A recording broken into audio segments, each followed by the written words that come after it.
Cool.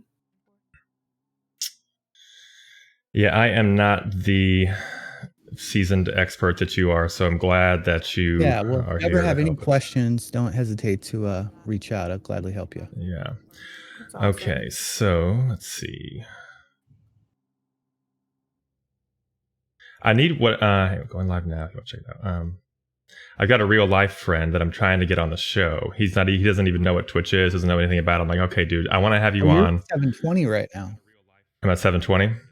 Yeah, you're streaming in 720, which would that be, well, I did set my resolution to 720, so that would make sense, right? I did that to reduce the drop frames. You're in 720 30. You're gonna absolutely breeze through these settings. Yeah, you shouldn't have any dropped frames at those settings. Okay, so great. Let's just go ahead and get going. And so here we are. It is 8:58. We actually made it 2 minutes ahead of schedule on January 7th, 2021. This is episode 1. Oh, let me put the marker up there. Forget it. This is episode 1 with Mr. Nine Lives as our guest. This is Tell Me More, hosted by Brad Wheeler and Alexa Starkey. And our very first guest is... only Mr. Nine Lives, superstar hero in the Tetris community, which was my introduction to Twitch. So, hello, Mr. Nine Lives. How is your Thursday? Thursday's going great. Glad to be on with you guys. Yeah, is this usually your day off? I take like 1 or 2 days off a month. They're not really scheduled these days. A month. 1 or 2 days off a month. Wait a minute. A month? A month, yeah. I take like 1 or 2 days off a month typically. So I'll take like half days off here and there where I just go live late to get chores done and all that stuff. But I don't like days off. That's crazy, man. That is crazy. Well, I had to work today, and Lex, you had to work today, right? But today was your first day off of your second job. Yeah, I quit that nonsense. But your first day at your new second job, right? So you didn't have any time. Are you basically just working 2 jobs all the time, right? Yeah, because I guess Brad officially hired me yesterday. So this is now my second job. Yeah. If you want to get technical, here we are. So it was a big day. We did the 9 Lives and so should I call you Alexa or Lex? Yes. Okay. So I'm going to call you Lex because this is what I know you by. So Lex 9 and I did a test stream yesterday. Hey, oh my gosh. Thank you so much for the rate, Yak. Thank you. That was a little bit loud on my end. I need to adjust that. But anyways, so we did a test stream yesterday and discovered that my laptop was not going to cut it. Yeah, I'm super impressed that between last night and today, and now you tell me that you work today. Yeah, I got this laptop. Bought a computer and set it up and got all the OBS stuff set up. And yeah, that's impressive. Did you even sleep? So last night we did our test stream and we discovered, hey, it's not going to work. Like, I'm over here thinking, I don't know. I kind of thought I needed something, but what I needed was, oh, hey Google, turn the lights on. I kind of needed somebody to like kick me in the ass and tell me to like get it done, which you did. So thank you. So I knew I needed to get it done, but I really knew I had to work today. So I wanted to get it done right. So I wanted to go last night and get it done. So I knew it wouldn't take that long. You're talking a few hours, but if I can just go and get the laptop side, like, okay, guys, let's end this test call right now so I can run to the store. Well, this store's closed for COVID. Best Buy's closed. Everything's closed. And then I went to Walmart, sold out. Target, sold out. No gaming PCs. And then I'm thinking, okay, well, I'll wake up super early. I'll wake up early. I'll go get some tacos. I'll go to Best Buy. They probably open at 6 a.m. Get the computer. No, they don't open till 11. So now it's a lunch break thing. So I have to wait. So what I did is I just worked, focus on work, make sure work is all taken care of as much as I can. I had a bunch of meetings. I had a really important meeting at 1:00. So I went to Best Buy, was first customer in the door. I'm buying this PC. I'm like, hey man, I want this PC. It looks like this. I want to do some streaming. this was recommended to me by the expert in streaming, Mr. Nine Lives. Maybe you heard of him. And he said, yeah, I have heard of him. I said, he's going to be on the show tonight. And so hopefully he's here, Best Buy guy. So I went ahead and bought it, came home and got it set up. It took me a few hours and we did the test call. So here we are. But let me show it to you. You want to see it? I have a different view here. So you can see all of the madness that's happening here. So let me get some of this stuff out of the way. So beautiful. It's not the best scene, but you can kind of see, it's cool. It's cool.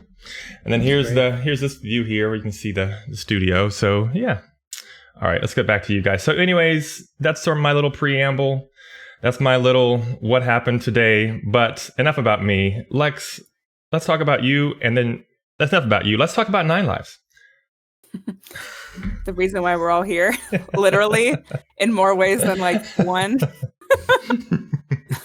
So kind of crazy, right? So we started co-streaming together, me and Brad, right? Like forever ago.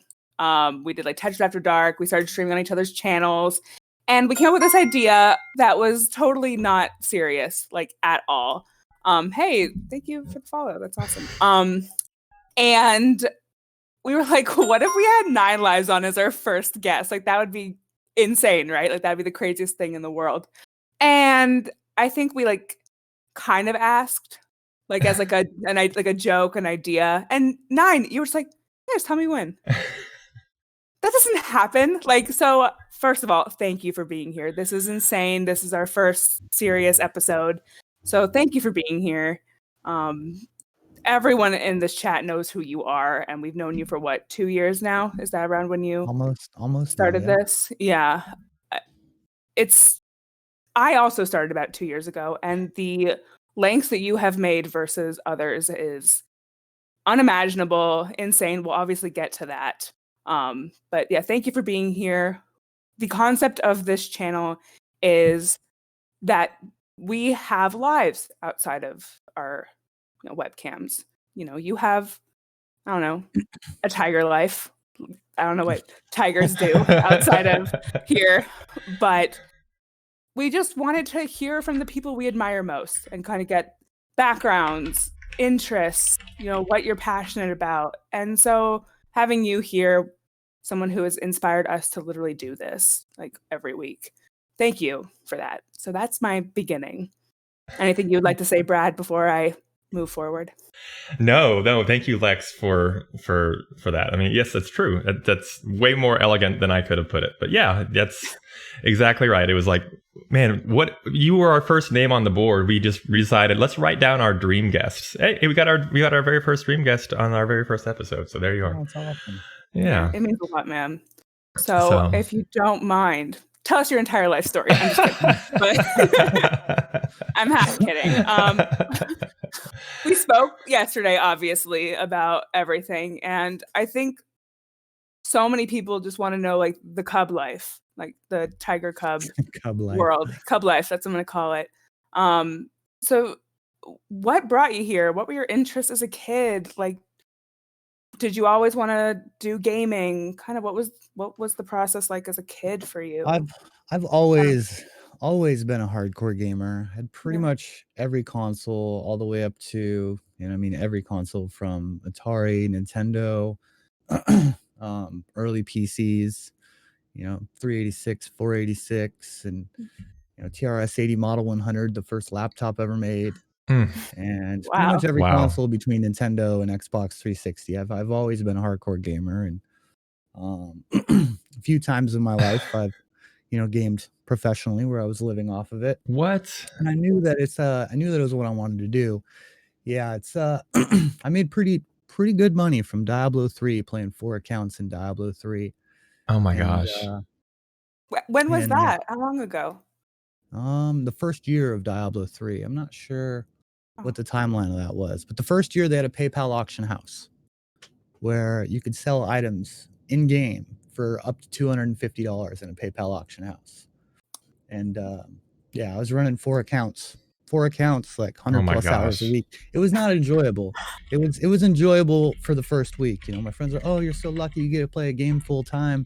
It was a crappy desk job at that point. Like the game was not enjoyable for a very long time. But and then then they nerfed the gold value tenfold overnight. Instead of $2.50 per million gold, they lowered the cap to make it 25 cents Hmm. per million gold. And I gave my accounts away at that point and quit. I was already very sick of it. But Wow. Wow. How old were you at that yeah. point? I don't know off the top. I'm so bad with timelines. So that was 2012 that released. So that was basically 2012 to 2013. So it's I was 30, 31 basically, right in that range. Wow. Wow.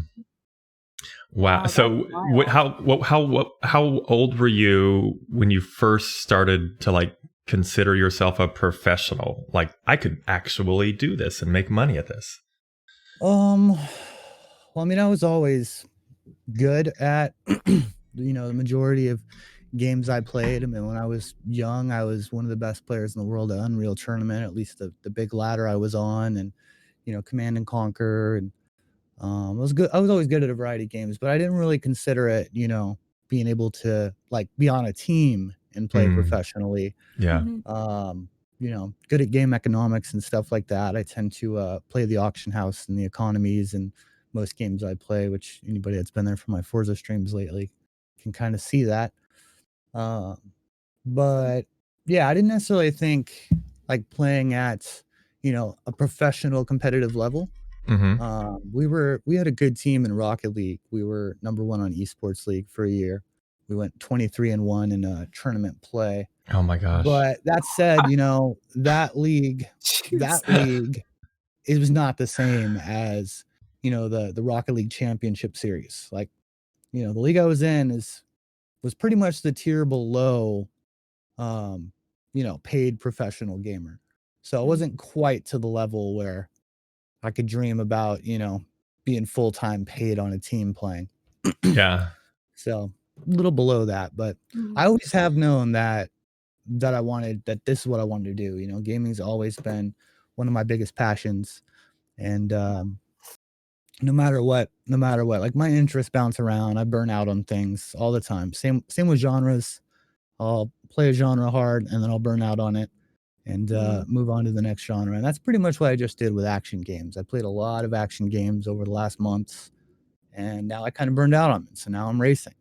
Mhm. Um, but I never really burn out on gaming for very long. So like I before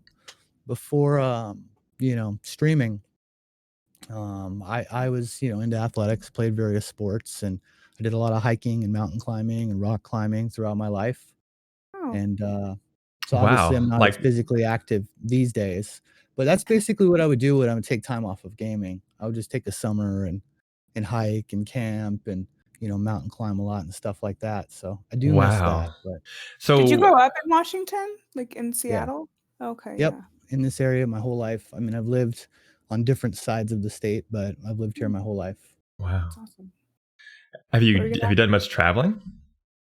Oh yeah, I mean, I was sports videographer and photographer for a very, very long time, for probably 7 plus years. And yeah, we all up and down the western half of the United States. That Um, goes to my next question. What were you doing before you were a full-time streamer? So you were a videographer for that was 7 years? How'd you get into yeah. that? Well, I've been a photographer pretty much the majority of my life. When I was young, I took classes. I worked at a couple different camera stores and did photo development for kids' cameras and ran all the machines and all that stuff there. And I was able to take home whatever camera I wanted to borrow there. Mm. So that Oh really my gosh. gave me a taste of higher end photography back in the 35 millimeter days. Oh my And so gosh. I've always been passionate about photography. And I had a friend that was having an event, a sporting event, and he had asked me to take some pictures and maybe do a little bit of videos. And so I brought some of my gear out there, and that pretty much opened the door. And then I was doing smaller events from that point forward, Wow. whether it was like a baseball game or disc golf or skateboarding promo videos, stuff like that. Just a How- variety of stuff. And Were you an independent contractor, like working for yourself? freelance. And there was a couple bigger companies that I worked with, and I've done some bigger events and stuff like that as well. But we'd basically, me and Couchman would travel up and down the West Coast, and we would generally drive and just treat the way there and the way back as a vacation. Oh, I love it. And so, it'd be photography on the way there, photography on the way back, and usually camping. And oh man, sounds amazing. That sounds like the dream, man. That sounds like the dream. That's great. Wow. And especially in that area, it's really beautiful up in the. I've never been. I've never been to your area, to the Pacific Northwest. We'll get there on our world tour, Daddy-O. Don't worry. Of North California? Hmm?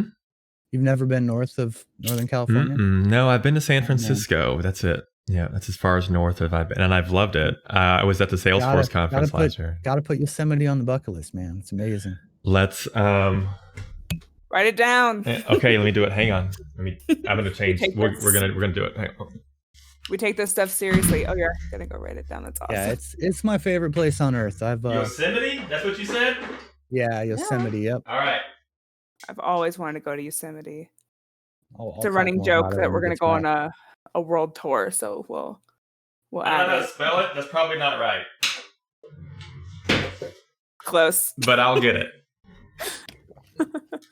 So yeah, Yosemite. Did I get it right? No, I don't think I did. I can't quite see it from here. It doesn't look that bad though. Okay, here we go. Back to this one.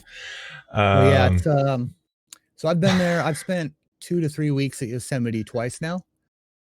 Wow. And one of the trips that Couchman and I took, we had a gig in California and a gig in Utah. And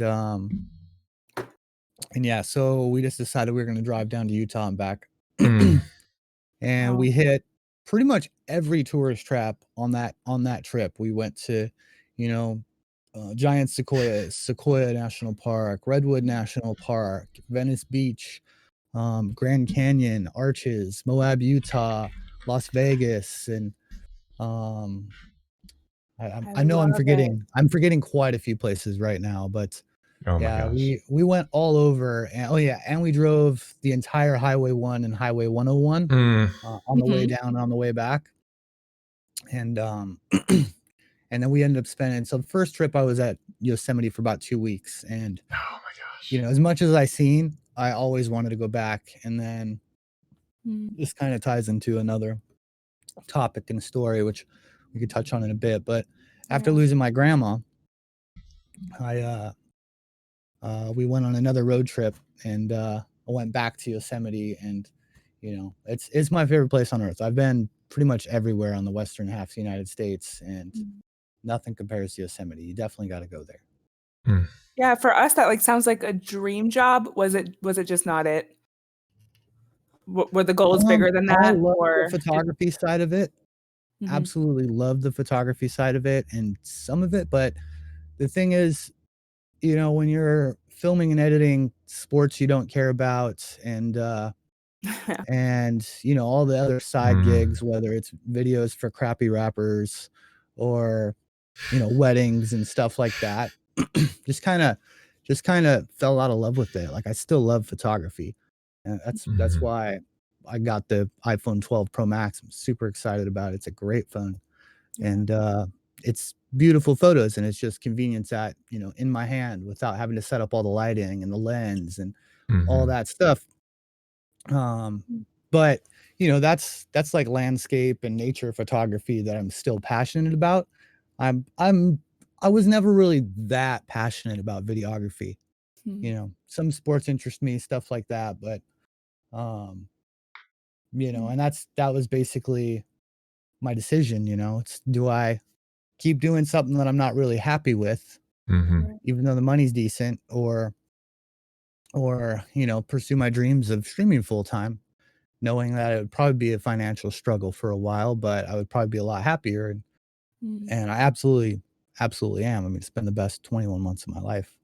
Yeah, that moves on to the next topic actually, because Boss 99 asked. I know he's not here tonight, and he's really bummed about it. But he asked, "How'd you get started streaming?" So the resurrection of this. I mean, it's been 21 months, and you've created such a massive following in so many Working for free and different stuff like that. communities. So what was the day like when you were like, let's just do this full time? How did that happen? That was actually from day one. So I guess I have to rewind the story a little bit further than that, which kind of ties into what I just talked about too. Please. I had been wanting to stream a long time. I mean, I've been a viewer on Twitch for, a decade or whatever it's been. It's been a long time. And I always knew I was passionate about gaming. And throughout my life, I've led top guilds in a variety of games and, just I'm comfortable leading large communities. I've done it quite a few times in my life. And so, streaming seemed like a natural fit for me. And I had been working on like setting up to start streaming for for quite a while at that point. And then my grandma got sick. And my grandma was like my mom to me.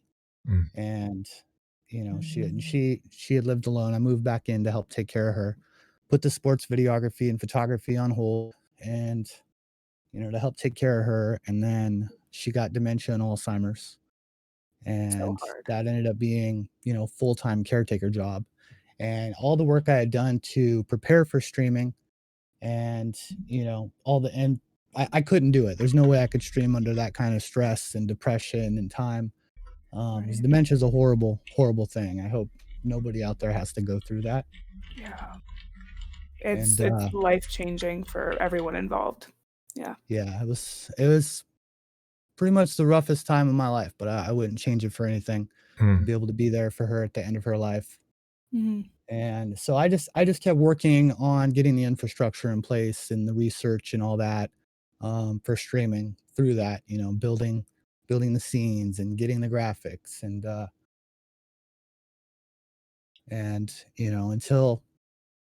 so I had been working on it for pretty much a year. And then when I lost her, I took that 3-week road trip up and down Highway 1 and 101 and ultimately at Yosemite for a couple weeks. And I just had to decide whether I was going to go back to sports videography and photography and be on the road a lot and pretty much never have time to stream and, be financially secure but unhappy, or walk away from that and pursue streaming full time, knowing I was going to be, probably broke, but probably a lot happier. And, I'm fortunate that my house is on family property, so I have a little bit less bills than most people. And then I have my longtime best friend and business partner, Couchman, who made sure, even through the low months that I was still eating good. And I just decided to walk away from all that to pursue streaming full time. And my very first week of streaming was a 40+ hour week for almost no viewers. And then, week 2 and beyond, like from week 2 till now, it's been entirely 60+ hour weeks, like 60 to 100 hours a week. That leads me to my next question. You're good at this. I have a bullet that says the crazy hours. Do you ever sleep? Because if I ever hop on Twitch, you're on. It's just the way it is. I don't understand it. I don't know how you do it. It's 3 a.m, you're still there. So what does your schedule look like, and how did you come up with this? It's hard for me to keep a schedule. So anybody that's been around a long time knows that I used to go live at 3:30 p.m. and then I went live at 4:30 p.m. and like currently I'm going live at 5:30 p.m. And I've had bad insomnia my whole life. I have just very overactive mind. When I try to lay down and sleep, my mind accelerates and it's usually thinking in multiple directions. It's not the type of thought that allows you to sleep. And so I can't sleep until I'm exhausted. Like if I'm a little bit tired and I lay down, an hour later, I am more awake than I was when I laid down, and I'll lay there for 5-6 hours. Has it always been that? Have you always been that way, Knight? I've always had that type of insomnia, but streaming has made it much worse. Just because I have so much more stuff on my plate and so much more stuff to micromanage. I mean, I have to-do lists with 100 bullet points in them, and always 20 people I got to message and 10 things to work on for tomorrow. And it's just, there's always so much to do. And if it wasn't for all my to-do lists and, my notes and everything else, I would go absolutely crazy because I would constantly have the feeling that I'm forgetting something. Mm-hmm. And, so my lists keep me sane. Most people see my desktops or see my lists and they're like, that would drive me crazy. That's my sanity. Mm-hmm. And, I feel you. but yeah, so it's got worse than streaming, but one of our newest sponsors, one of our partners, Guardian, they're a CBD drink that's a CBD isolate. There's no THC in it. It's the highest level of testing. They just signed some Olympians. Has absolutely changed my life. I believe it. Wow. I can sleep. So the thing is, it doesn't make me tired. But I find even if I'm not tired, like let's say, okay, I want to sleep in a couple hours, I could drink a Guardian, lay down when I'm not tired, and it calms my mind enough that I can sleep even when I'm not tired. And so I've been taking the CBD isolate drops nightly, and then drinking a drink in the evening sometimes as well. And it's amazing. Like I have never slept this well. And they're And a it still sponsor, allows right, me. of your show?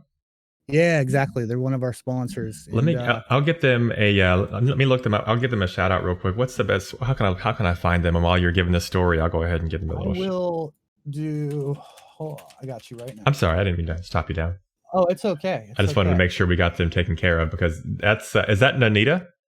That is Nanita. Yeah, I thought so. Right yeah, there you go, Nanita. I wanted to make sure you got your shout out, Nanita. Thank you, Nine. Sorry to stop you down. So, no problem. So it still takes a lot for me to get tired.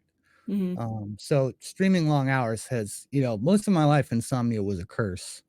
And since streaming full time, I finally see like a positive to it. I finally see a benefit. It's like, well, streaming long hours is really easy. And, and I just love streaming. I love this community. I love what I do. And, it's when I'm not streaming, I'm generally either making lists bigger or working my ass off on making lists smaller. And that's where it actually feels like work. I think that's a lot of it is streaming doesn't feel like work. And I always do take time to do the most important things before I need them. But that off time just ends up being me working my ass off. Like when I take a day off, like the day Chelsea got here, we had a couple hours together that day. And other than that, we put like 15 hours of work in on a bunch of different tasks and putting together the award show and setting up the Leorin board for the sound effects that Daddy-O hooked me up with and stuff like that. And we literally just busted our ass the whole day. That's pretty much how my days off go. And I can only handle so much of that. I don't kick back and relax and watch TV, anything like that. Like there's always so much to do that if I'm not live, I'm trying to get stuff done. I feel you for sure. I'm right there with you. Oh yeah, I look at Brad's lists and I'm like, nope. So I feel like you two could probably relate more on that than I can. I found it to be a bit therapeutic, like this process of trying to be as public as possible with it, because this is one of those ideas that just kind of got stuck. Like Lex and I just had this idea on December 19th. It's documented because we were actually live when we thought of it. So we were like 3 weeks in, and I'm just trying to document as much as possible. So like actually putting my to-do lists publicly on Discord so that people know like what it takes to like do this, because I think there's a lot of people who are actually like interested and really curious about what it's like to be a streamer and what it takes to do it. So like one of the things that I am curious about, and I'm not sure if we have it in our official list, but like how much time do you spend behind the camera versus in front of it? So if you spend however many hours in front of the camera actually like gaming and talking and stuff like that, you've got to spend a ton behind it, like off stream, right? Yeah. So it's funny that you ask that question because that could be framed in multiple ways. So, I was behind the video camera for a large portion of my life. Hate being on camera. Absolutely hate being on camera. And now, being, a streamer, it's the complete opposite. I'm on Mhm. camera all the time. So if I stream, I'd say probably 80 hours a week average. Um, I'm probably so I don't do video editing. Our YouTube is very much lacking behind. Couchman is the video editor, like in our sports videography business and all that. I did the photo editing. So I was lead video camera and photographer and photo editor. Mm. Couch's second cam and the video editor, and he's absolutely a beast video editor. He just doesn't like it anymore. So Mm. that's one of the reasons it lacks behind. Right. Um, but yeah, so like I put pretty much like 20 to 40 hours a Oh my week gosh. into my to-do lists and Wow. stuff like that. It's like a couple hours a day average, couple Mhm. like a thing or two in the morning and maybe a little bit after stream, and then there'll be, usually like per week, it's usually just like a half stream off, Mm. and I'll knock out a bunch of stuff and obviously chores and stuff like that, of course. So are you Um, averaging like 100-hour work weeks off with including off camera? oh, oh, easy, easy. Easy. Yeah. I Dude. probably 110 plus, Oh I my would say, gosh, that is if you crazy. include the behind the scenes stuff. Yeah, I don't That's do wild. anything but sleep and stream and work on stuff for the Mm. stream. That's it. I literally go live. I go live pretty much an hour and a half after I wake up, and pretty much sleep like within an hour or two of ending the stream. So Wow. Yeah. and it's been great for me because it would be really easy to go crazy with all this stuff going on right now. And Yeah. there's lots of depressing things going on in the world. And like I said, I would drive myself crazy if I did too much of my to-do lists and other tasks. Mhm. So just being live with the community, keeps my Mhm. mind off of it. And, ultimately people need it right now more than anything. So, we've always been always since day one, all about positivity and just good vibes and having a, inclusive, supportive environment for people. Mhm. And the big thing that COVID changed is it just made it feel so much more important. Mhm. People need it more now than ever. Mhm. Mhm. And and I do love the fact that, the one great thing about the hours I stream is it doesn't matter where you're at in the world, Yeah. Right. or what your work schedule is, or what your school schedule is, or sleep schedule is. Like I am live at some point in your day, and so we truly accommodate like everyone in the world at least at some point. So I Yeah. wouldn't change that for nothing. Oh, it shows. Was there like a day where you were like, "Oh my God, this is something." Like there's people here and they're coming back and it seems like they care. Like when was the day that it became a community? Can you kind of like can you pinpoint a day or a So time frame? I Because would it's say massive. the first month we probably had, 5 to 8 viewer average by the end of that month. And, it's when I get people that come and asking me for streaming advice all the time. And, there's no shortcut for it. You got to put in the time, you got to put in the work, you got to be consistent, you got to have a schedule, have nice graphics, important to have a great mic. Mhm. And so you got to check all those boxes. And even after you check all those boxes, you're not really going to get traction until you start the community snowball. You need multiple people, multiple chatty people that are not only there for you, but that are there for each other. Mm. Mhm. And you got to become friends with them. They get to know each other, and that way next day you're scheduled to go live at 5 o'clock. They're not only coming back for you, they want to see their new friend as well. And Right. once you have those few chatty people, and then somebody new comes in the stream, it's of course the streamer should always try to greet people quickly. If you don't say hi back in a minute, they're probably already gone. Mhm. Yeah. And yeah, so but the thing is, once you have, that initial community, the community will greet the new people and make them feel welcome. And, Mhm.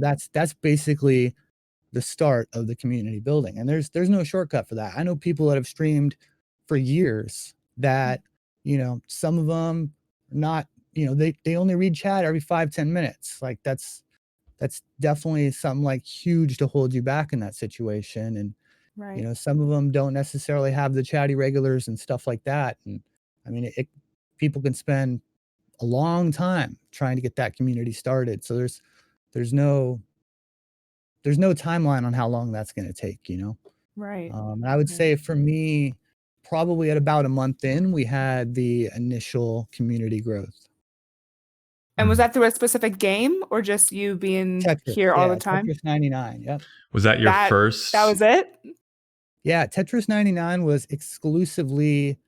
It was the only game I streamed for at least the first 4 to 6 months, something like that, 3 to 6 months.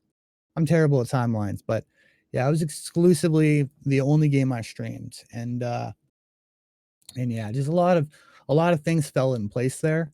Mhm. I grew up with Tetris Classic. It's one of my all-time favorite games. Yep. And I played a little bit of Tetris in between, but not a lot. And Tetris 99 came out, and I'm Tetris gonna 99 take came the out, opportunity and, to turn that down. Where is that? Dang it, I lost it. Oh, Thank you for the raid, thank Legend. you That's for the awesome. raid. Thanks, friend. and yeah, so we were playing Tetris 99, and then we started doing stream snipes, which was getting the community involved, and Mhm. then really like a key to a lot of the growth and success of the league and my stream is Wumbo. Wumbo gave me raids pretty often and really catapulted the growth of the Tetris community on the channel. Right. And then How did that relationship form? Did he reach out to you? No, he's not a chatty person. He's Right. not a chatty person. We still, we talk, and it's like a sentence here and there. I'll remind him about a tournament, and he'll tell me if he's going to make it, or I'll ask him how his new venture's going, and he'll short reply. So we communicate, but he's just not a chatty person in general. But yeah, so I had been watching his stream and subbed to him. I wasn't even that chatty in his stream. And it's actually thanks to watching him that I even learned how to T-spin. And after watching it enough, I just started doing it eventually. And one day I was I was just live on Twitch at the end of a match, and I had just won the match, and it was like back when I didn't win very often. And I look over at chat, I'm like, oh my God, it's Wumbo. You're a robot. What are you doing here? And I was like, just so panicked. And I think it was like the next day that he raided me. And I could barely talk for. Oh yeah, I can only imagine. 250 person raid at the time or something. Oh my like that. gosh. I could barely talk, and it's a lot thanks to him that I'm as comfortable with large groups of people as I am. He's probably rated me 40 plus times, I would guess. It's been a lot. And especially early on when Tetris had higher popularity, I mean, they were generally like 150 plus person raids. And after he did it a half dozen times, I got more comfortable with it. And we had let's see how big the big raid was. Wait, why did it unhost? Hold on. So 1,730 people. What? Yeah, by Dex bonus. What? Yeah, what? She's rated me twice. 1,730 people and 1,400 people. So let me tell you how this works, because this could work for you guys too. So Dex bonus has a channel redeem raid commander, and I believe it costs like 25,000 points. And she's very entertaining. I'm not saying go over there and just farm the channel points. Like, you're gonna enjoy her stream. But we had Kino Winterwolf saved up the points, and then raid commandered and guided the raid. And then Smoke and Smile also did it more recently, guided the raid. And actually Walla as well. Walla tried to do the raid commander, but that one didn't go through. So you can get couple thousand people here for one of your podcasts. How amazing would that be? That's crazy. I had no idea. That's so what happened? So like, tell me, wild. like, describe that experience. Well, you're the first time it happened, because now you're a pro. It's probably no big, you probably know how to. But the first time it happened, you had to be like, what the heck? I wasn't. I mean, the thing is, like, all the Wumbo raids got me over that anxiety. Yeah. So I was still freaking out, but I was more comfortable than I thought I would be. And yeah, I mean, we had enough Animal Crossing streams and Borderlands streams with, a couple hundred viewers on the stream that I was already at that point more comfortable with it. And like I said, it's a lot attributed to Wumbo's support. Like that, it's a lot because of Wumbo that I'm as comfortable with large groups of people as I am.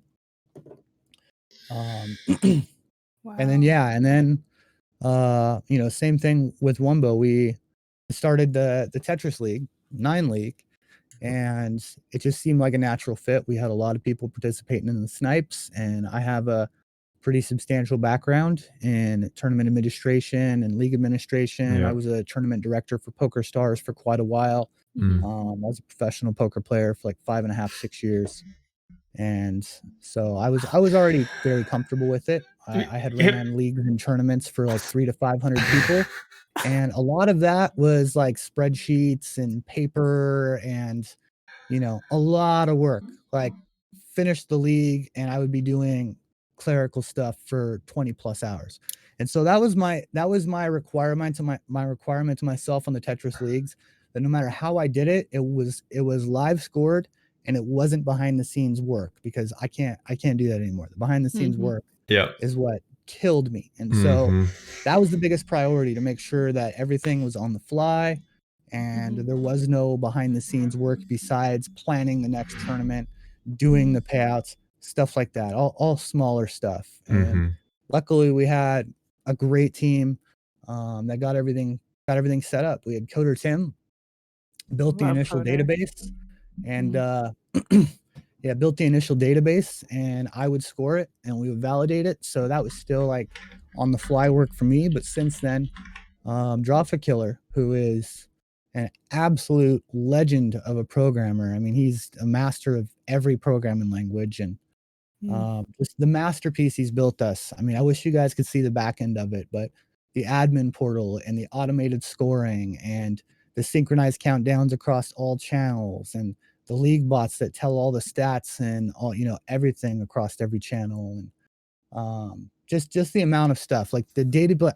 So I have some familiarity with PHP and SQL. I've done web design in the past, and I open the the SQL tables that he's created for this, and my head just explodes. It's the most complicated, overwhelming structure he has set up. I mean, it's insane. So, and that's all automated scoring now. So basically, one person submits it or reports it in chat, and then people verify that's correct, and then they type in the confirm code.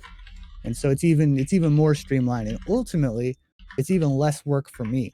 Like, I used to have to score the match, scroll through it on stream at the end of the stream, and now I don't even have to do that. Now the community scores it. It goes quick and easy.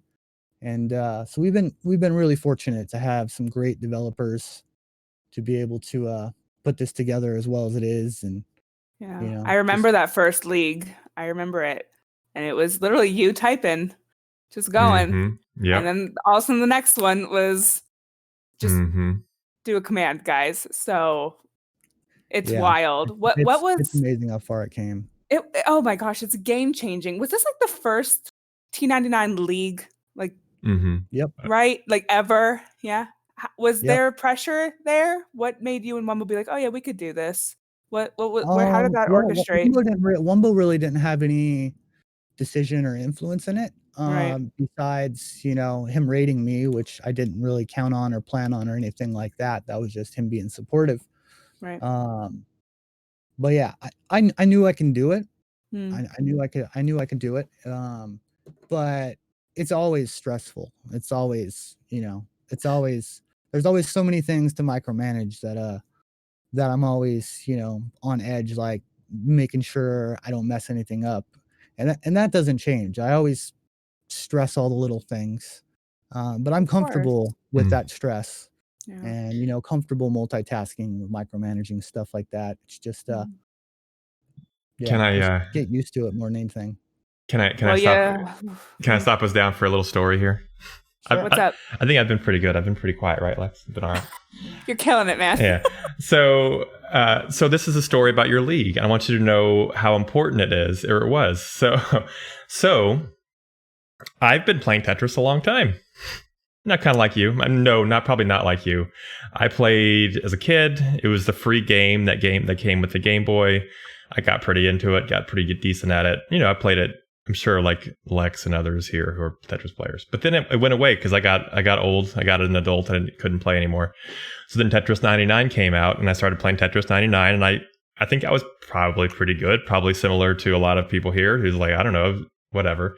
But it wasn't until eventually, fast forward, I'll make the story 5 minutes instead of 20. I ended up in your league and like placing in your league, and you have no idea. Like the fact that I was officially a Tetris master now, like meant something.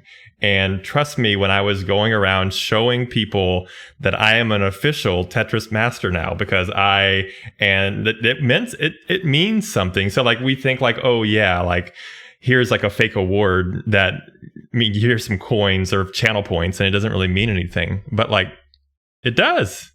It means something and you should know that. So it's really validating to be like, I just played this as a kid, but now I'm an official Tetris master.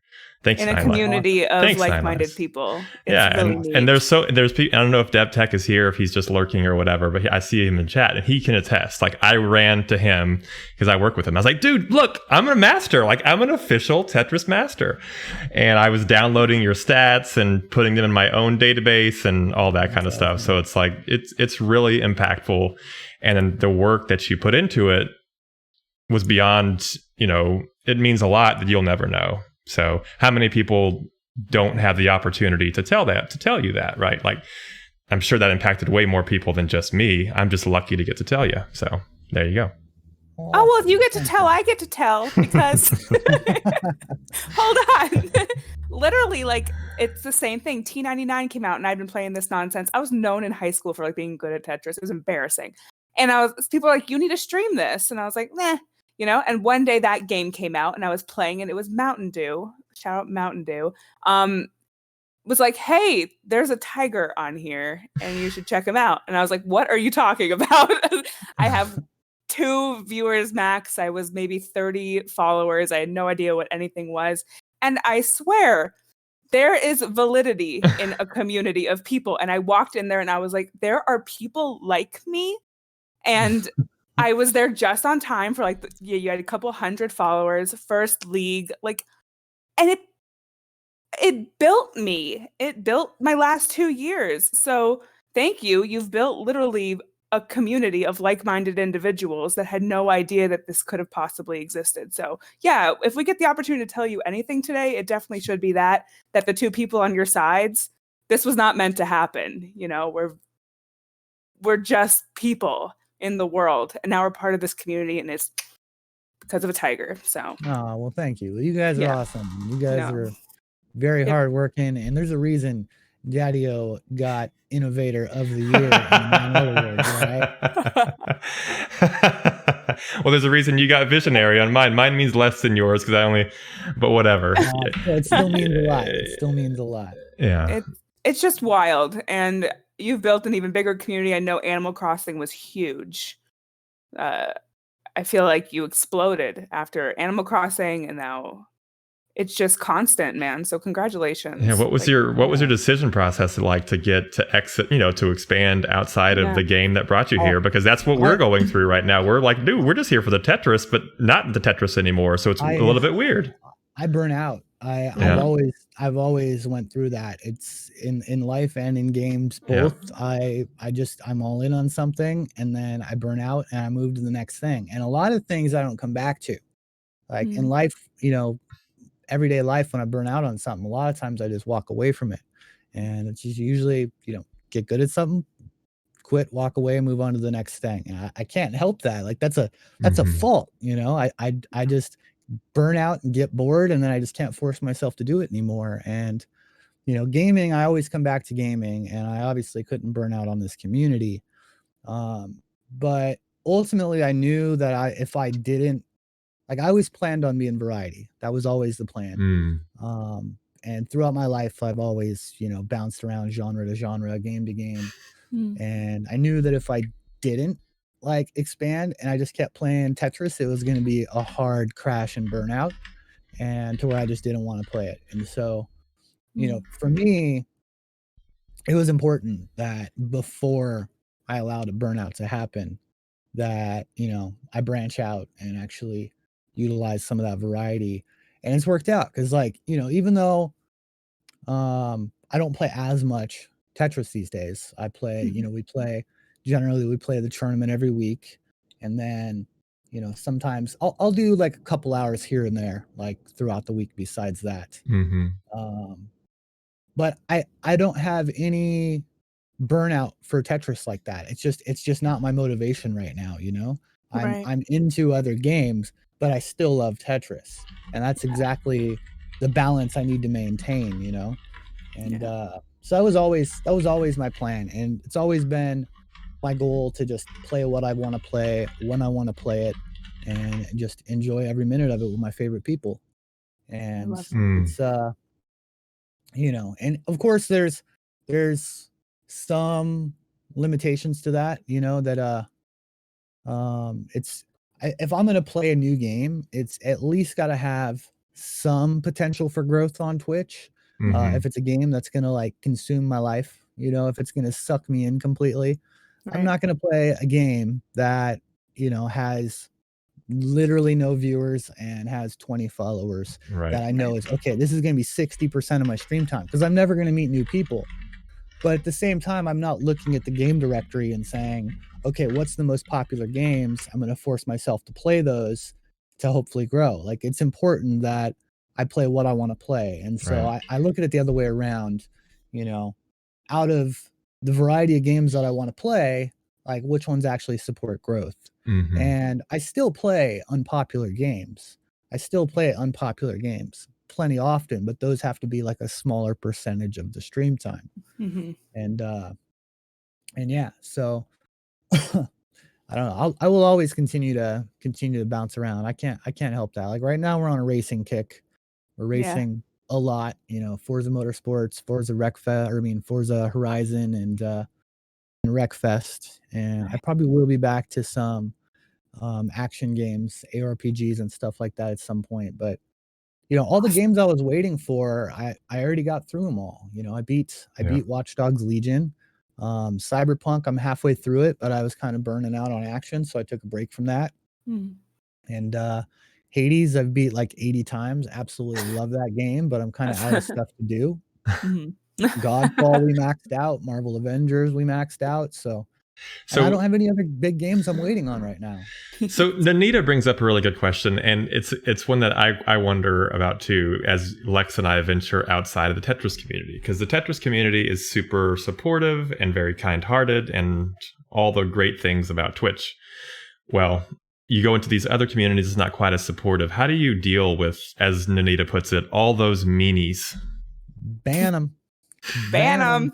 Don't be afraid to swing the ban hammer. So, with like I've played Fortnite off and on. Tundra and I played some Fortnite together. I have like 1,800 hours in Rocket League.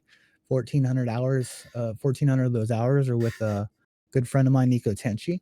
And so when we play Rocket League, we ban 1 or 2 people a night. When we play Fortnite, we ban a couple people a night. But with Forza Horizon, I mean, we're banning 2 to 5 people a night. Like, oh my gosh, but the thing is, we'll get 20 to 40 new follows in a Forza stream. Wow. And we ban 2 to 5 people. I don't care if I have to ban 1 out of 5 new people. If that's what it takes to preserve the environment, then that's what I'm going to do, because we're always about, positivity, good times, good vibes.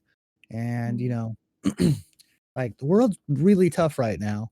People get on Twitch and play games to get away from that madness, And I'm not going to let somebody be a cancer in the community that is upsetting, multiple people, or especially if they're doing it deliberately. Mhm. Sometimes I'll be nice and give a warning, but when somebody new shows up and they're immediately trolling, I just ban them. Mm. If they write me a DM, an apology, and I'll give them. That's the thing. Out of all the people I've banned, there's been like 2 or 3 people in the last 2 years that have actually DM'd me and asking for an unban with an apology. It doesn't happen. Most people, you Mm. ban them, they move on to the next stream to troll. Mm. Right. That's just a big thing. Don't let anybody disrupt the environment. Don't let anybody disrupt the atmosphere. Mm. No one person is worth ruining the atmosphere of the community. Just ban liberally as you need. Yeah. Good. That's a good point. I always feel bad, but the female experience on Twitch is very interesting. But there's like, Oh God, I can't imagine. it's wild. Like I, I have I need some I female have female streamers on streamer here. fans, friends that I feel so bad for them. It's like, It's Chelsea doesn't really plan on streaming per se, mm, but she said she thinks maybe at some point she'll stream, but we both agree that it'll be in a circumstance where like we're living together and I'm streaming a little bit less or something, mhm, because I will have to be there to ban, 10 times the idiots that I have to ban right Mm. now. yeah. It's obnoxious how people treat women, It is especially. wild, yeah. And it feels like there's like a stigma to banning, like in a weird way, but you put as no, it's the community, it's the rhetoric. Like, why destroy that with someone being Exactly. rude? So Extra yeah, mods, extra mods for yeah. so like we have great mods. We always have mods on, and I didn't necessarily plan on expanding the mod team um until, a week ago. And I realized after playing Forza Horizon that okay, this community is actually more toxic than Fortnite. Mhm. Mm. And I it's just a good time for me to bring on extra help. And we have a couple people that have been front runners for mod that they didn't necessarily know it. I don't like to talk to people about mod. And I definitely don't like you know this. Sorry to anybody out there in the audience that this is you. It's not everybody when I say this, but generally the people that want mod, the people who are like, give me mod, give me mod, what do I got to do to be mod, they want Right. it for the wrong reasons. Mm. Mhm. They want Mhm. it because they're power hungry, or as a flex, Mhm. or bragging rights, or there's generally the wrong motivation when somebody is just really hungry for mod. Mhm. And Mm. it's best when you ask somebody to be mod and they're like, I don't know, I'll think about it, I don't really want it. Those make the best mods. Mhm. And I that's like that. exactly what Frost was. Frost, Yeah. one of our newest mods, he actually took 2 days to think about it. Yeah. And like, take your time. I don't know if we'll promote you in the next week or month or whatever, but I just want to make sure you're on board. Yeah. And that's how it's been with a lot of the mods that we have. I don't think anybody was like super eager to be mod, and they shouldn't be. It's being Right. mod is a lot of work in general, especially on my stream where I stream crazy hours and whatnot. Right. It's not something people should want. I like that. That's a really good point. I love that. Yeah, Metz recently reached out to me. He's like, "Hey, you want to be a mod?" And I was like, "Huh?" I was like, "I don't want to disappoint you." He's like, "Shut up!" And he made me a mod. I was like, "Okay, here we are." So I'm like, "Oh, my first You'll responsibility," do but great it's about trust, like for 100%. sure. It should be on the streamer, and yeah, that makes For so sure. much sense. Look at It's my God, huge. my eyes are just They gotta opening they gotta today. have the right attitude and Yeah, activity, and there's just so many little things that go into it. There's a lot of people that make a good mod, but being a great mod is, not a lot of people check all the boxes for what it takes to be a great mod. A lot of people are good mods. So what would be your checkpoint list? Let's make it 30 seconds or less. We'll clip it for your. I'm putting together a series of 9 Ah, lives advice for streamers. I don't know if you've noticed, but we're just clipping them throughout. So give me a 30 seconds. What makes a good mod? What makes a good mod? Activity, uh, dedication, being helpful and vocal in chat, and just having a calm demeanor, being even keel, not being the one that's arguing with the trolls, being positive. There's a lot of little things. It takes a certain type of character, and then of course if they have some specific skill set they're bringing as well, like they're really good at clipping, or they're really good at shout outs, or Mm. you know, those are all the little Yeah. things that go into it. Nice. And Yep. clip. Boom. That's how we do it. Just tell you what, the clip command is great. Game changer. Legend.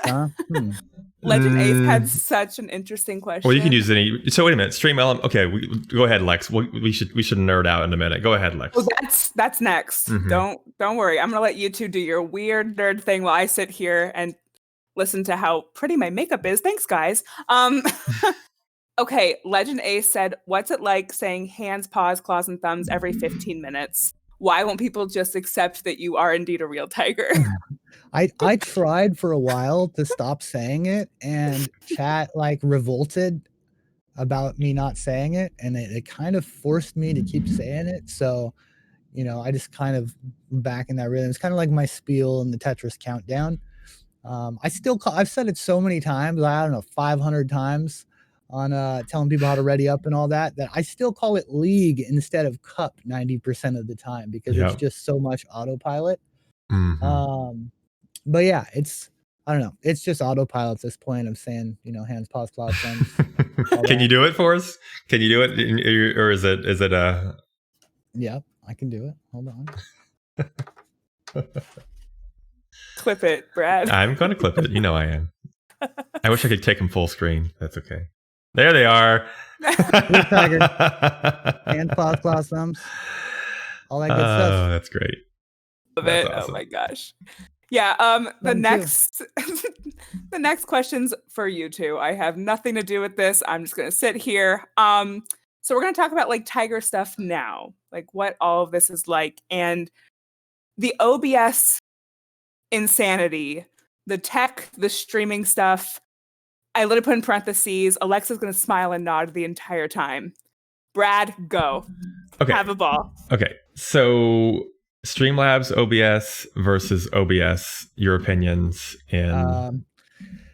It's no contest. So Streamlabs OBS is for either people that are not tech savvy. I'm trying to say this in a way that doesn't like come off the wrong way to people that use it. But Streamlabs OBS is so limiting in what you can do with it. You can't do pretty much anything custom with it. Like all the good plugins, and there's just so many things that you can't do. But on the flip side, Streamlabs OBS has themes and all this stuff already built in. So if you're just getting into streaming, you don't have a lot of research, you haven't watched a lot of videos, and you don't really know what you're doing, and you don't necessarily have the 20 hours to commit to researching, Streamlabs OBS is great. But if you're planning on streaming like longer term, like if you have goals of growing on Twitch and, you know, and it being like, you know, at least a serious hobby of yours, if not more, then you really should take the time to learn OBS Studio and use streamlabs.com and OBS Studio separate. It's just so much more powerful. And I know Streamlabs OBS is stable now, but for the longest time, they had all kinds of bugs and errors and crashes and stuff like that. And I've had quite a few friends that use Streamlabs OBS that would get a variety of bugs and crashes and stuff like that. Like even while we're using like Leorin board, the plugin that you helped me out with, like I'm pretty sure that doesn't work with Streamlabs OBS. No, the move transition, there's a lot that doesn't work with it. So so I started with Streamlabs OBS because I knew nothing. I didn't know what Twitch was. I was introduced. I remember being in your chat and asking you, why do some of these people have 9s next to their name? And you were like, oh, it's because they're subscribers. And then somebody gifted me a sub, and I was like, what does that mean? And then a couple of weeks later, I was streaming, so I didn't know anything, and I still really don't know anything. So I had a friend who was like, oh yeah, Streamlabs OBS. So I downloaded that. I knew nothing about it. So I was in the Streamlabs app, whatever you call it, like their ecosystem, for a while. And it wasn't until I decided that I wanted to actually do something beyond the basics that I discovered this is, and now I advise anybody who's new to streaming, don't bother, because it's a waste of time. You're going to eventually grow out of it. It's like putting on shoes that are going to be too small in a year. If you're going to plan on doing it for anything at all, just go ahead and do the OBS. It's not that much harder. You do have to manually set up those browser sources, but it's like there's guide videos for each individual thing. It's like, okay, sub alerts, follower alerts, transitions. You just look up that specific video on YouTube and you watch half-hour tutorials and follow along with it. You build it. After you build enough things, you start to understand how it works. And it's overwhelming at first, absolutely overwhelming at first. Like I said, I put a year in while taking care of my grandma and preparing for the stream, getting everything in place. I had a lot of time to study and practice, and I was doing test recordings and stuff like that. And speaking of test recordings, what I aired on my New Year's Eve stream, the 9/0 award show, the pre-show included my very first Tetris win 3 months before my first stream. So I was recording my Tetris matches in OBS months. OBS recordings. Yeah. And I was recording them, and I recently found those videos, and it shocked me because I didn't even know they existed. I was digging through my computer for like old 9L graphics. I forget what I was looking for. Sound files. I think it was sound files. I was trying to do stuff with the Orin board, and I stumbled on those videos, and I'm like, wait, that says February. That's before I streamed. What is this? First Tetris win. What is this? And so we watched one of those on the New Year's Eve stream, and it is crazy how bad I was. I had the misconception recently that, I was already decent at the game because I played so much Tetris Classic, that I had a shorter learning curve, and I did have a shorter learning curve than most people, but I was terrible. Like, there's a lot of people in the community that probably feel like they're never going to win, that are already considerably better than I was when I start. You just gotta tough it out and force yourself to make the key improvements. You need to learn T-spin doubles sooner than later. And if you're willing to throw away a few matches to get comfortable with T-spin doubles, it's going to pay off in the long run, Stuff like that. Exactly right. So how about, what about your bots? So I started off with Stream Labs just because I was in the Streamlabs ecosystem. But then I made the transition over to Stream Elements, and I like it quite a bit. So that clip command earlier is not, it just said Stream Elements just because that's who I use. I'll tell you more about that in a minute. But what about just general? What about just general? So you're a Streamlabs guy? So I've been Streamlabs all along, and I have Streamlabs Prime for the merch store. And I am I can't really leave them now because I think I'm either gold or platinum with the merch, which lifted my limit, so I can have unlimited items in my store, and there's not really anybody that's going to compete with that, right? Because Streamlabs initially is 24 items in your store, and I think I have 100 items in my store right now, right? And yes, and so Stream Elements has some features that interest me, like the watch time command and stuff like that, because I never could get the watch time to work with Streamlabs. I believe it's possible, but I just couldn't get that one figured out. But so Nightbot and Streamlabs, those are my bots. And then the other bots we have are our custom bots. We have Puddles bot for emergency countdowns. Anybody in the Tetris community knows Puddles. He provides that bot for any Tetris streamer that wants it. It's pretty awesome. And if you do stream Tetris and you need it, just reach out to Daddy or I, and we will connect you with Puddles. And then Mur has built a variety of amazing bots. The bots that we use for our giveaways, and our Turnip Cube bot that we've used in the past for Animal Crossing. So I have the privilege of having an awesome bot developer as one of the head mods. So that is awesome. Been pretty nice on that. Yeah, that's really cool. Tell me about Stream Elements. Yeah. So what? Let me. So that clip command, I just posted a link for it. I'll go ahead and post it again. So this. I'll just show you. Let me just share my desktop real quick. I'll show you a few things. Let's just nerd out for a second. So let me just open up my browser here, and I'll show you what I like about Stream Elements. Oh, that ain't good. you guys are just going to be hidden for a second. All right, bye. Okay, so in Stream Elements, here, let me pull up that behind the scenes. So let's go back. That's another thing I like about OBS is this move transition is really nice for whenever you change scenes. Yeah. Let me just pull up Stream Elements real quick. Just going to log in off screen and then I'll pull it up. Okay. So I do use Streamlabs for the merch store. That's all I use Streamlabs for is just the merch.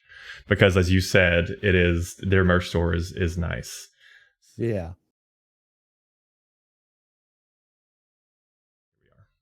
Okay.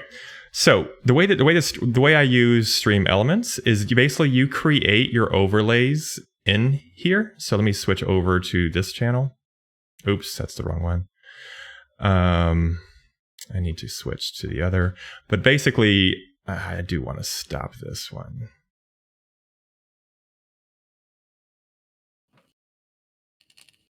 Because it'll be cool because you'll be able to see exactly how it works. So I've got 2 overlays in here. I have viewer count, which is what you see in the top right of the screen where it has our viewers, our followers, and our number of subscribers.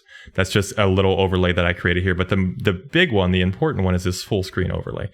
So if I come into here, you can see this is just a canvas. So on this canvas, I have a couple of things. I have this little tell me more little logo down here. That's also what you see down here. So basically you just build this canvas. So if I were to click on this plus button here, I could bring in alerts, countdowns, contests, giveaways, media requests, blah, blah, blah, all in this one. So that's a live scene you're capturing as a browser element? Yes. So now I can emulate here and I could emulate a follower event. And then there you go. And then now you can see what it's going to look like. And then there you see it emulated on the screen here. So all you do is you just get the link here. So you just get this link, you just copy this over, and then you just add it as a browser source. So whatever you build here, and then this is a full-size canvas. So I just build this as well as Streamlabs then. Of course. It's just another browser source. And then of course they also have their commands in here. So what I also use it for are for the chat commands. So you can come in here and add these custom commands. So for example, if you type !Lex or 9L or whatever, then that'll return the command. So that's all done here. And it's just another, I do that every time with you. So there's your little shout out that you got. So it's just like any other, but really what I use it for is for those overlays. I like the overlays. I also like the song request that has one of those, but of course with the whole copyright thing, we're not really doing that anymore, but I use Nightbot for the auto DJ when I was using it. Oh, okay. Yeah. So that's what I use Streamlabs for. I like it because I don't have to go in and have the individual browser sources. Because if you go with Streamlabs, you might have to go and add one, individual browser sources for those different alerts. But now I can just put them all in one, and I would just have one scene that then has all my full screen overlays, and I just add that as a scene to every scene. Like, do you use embedded scenes?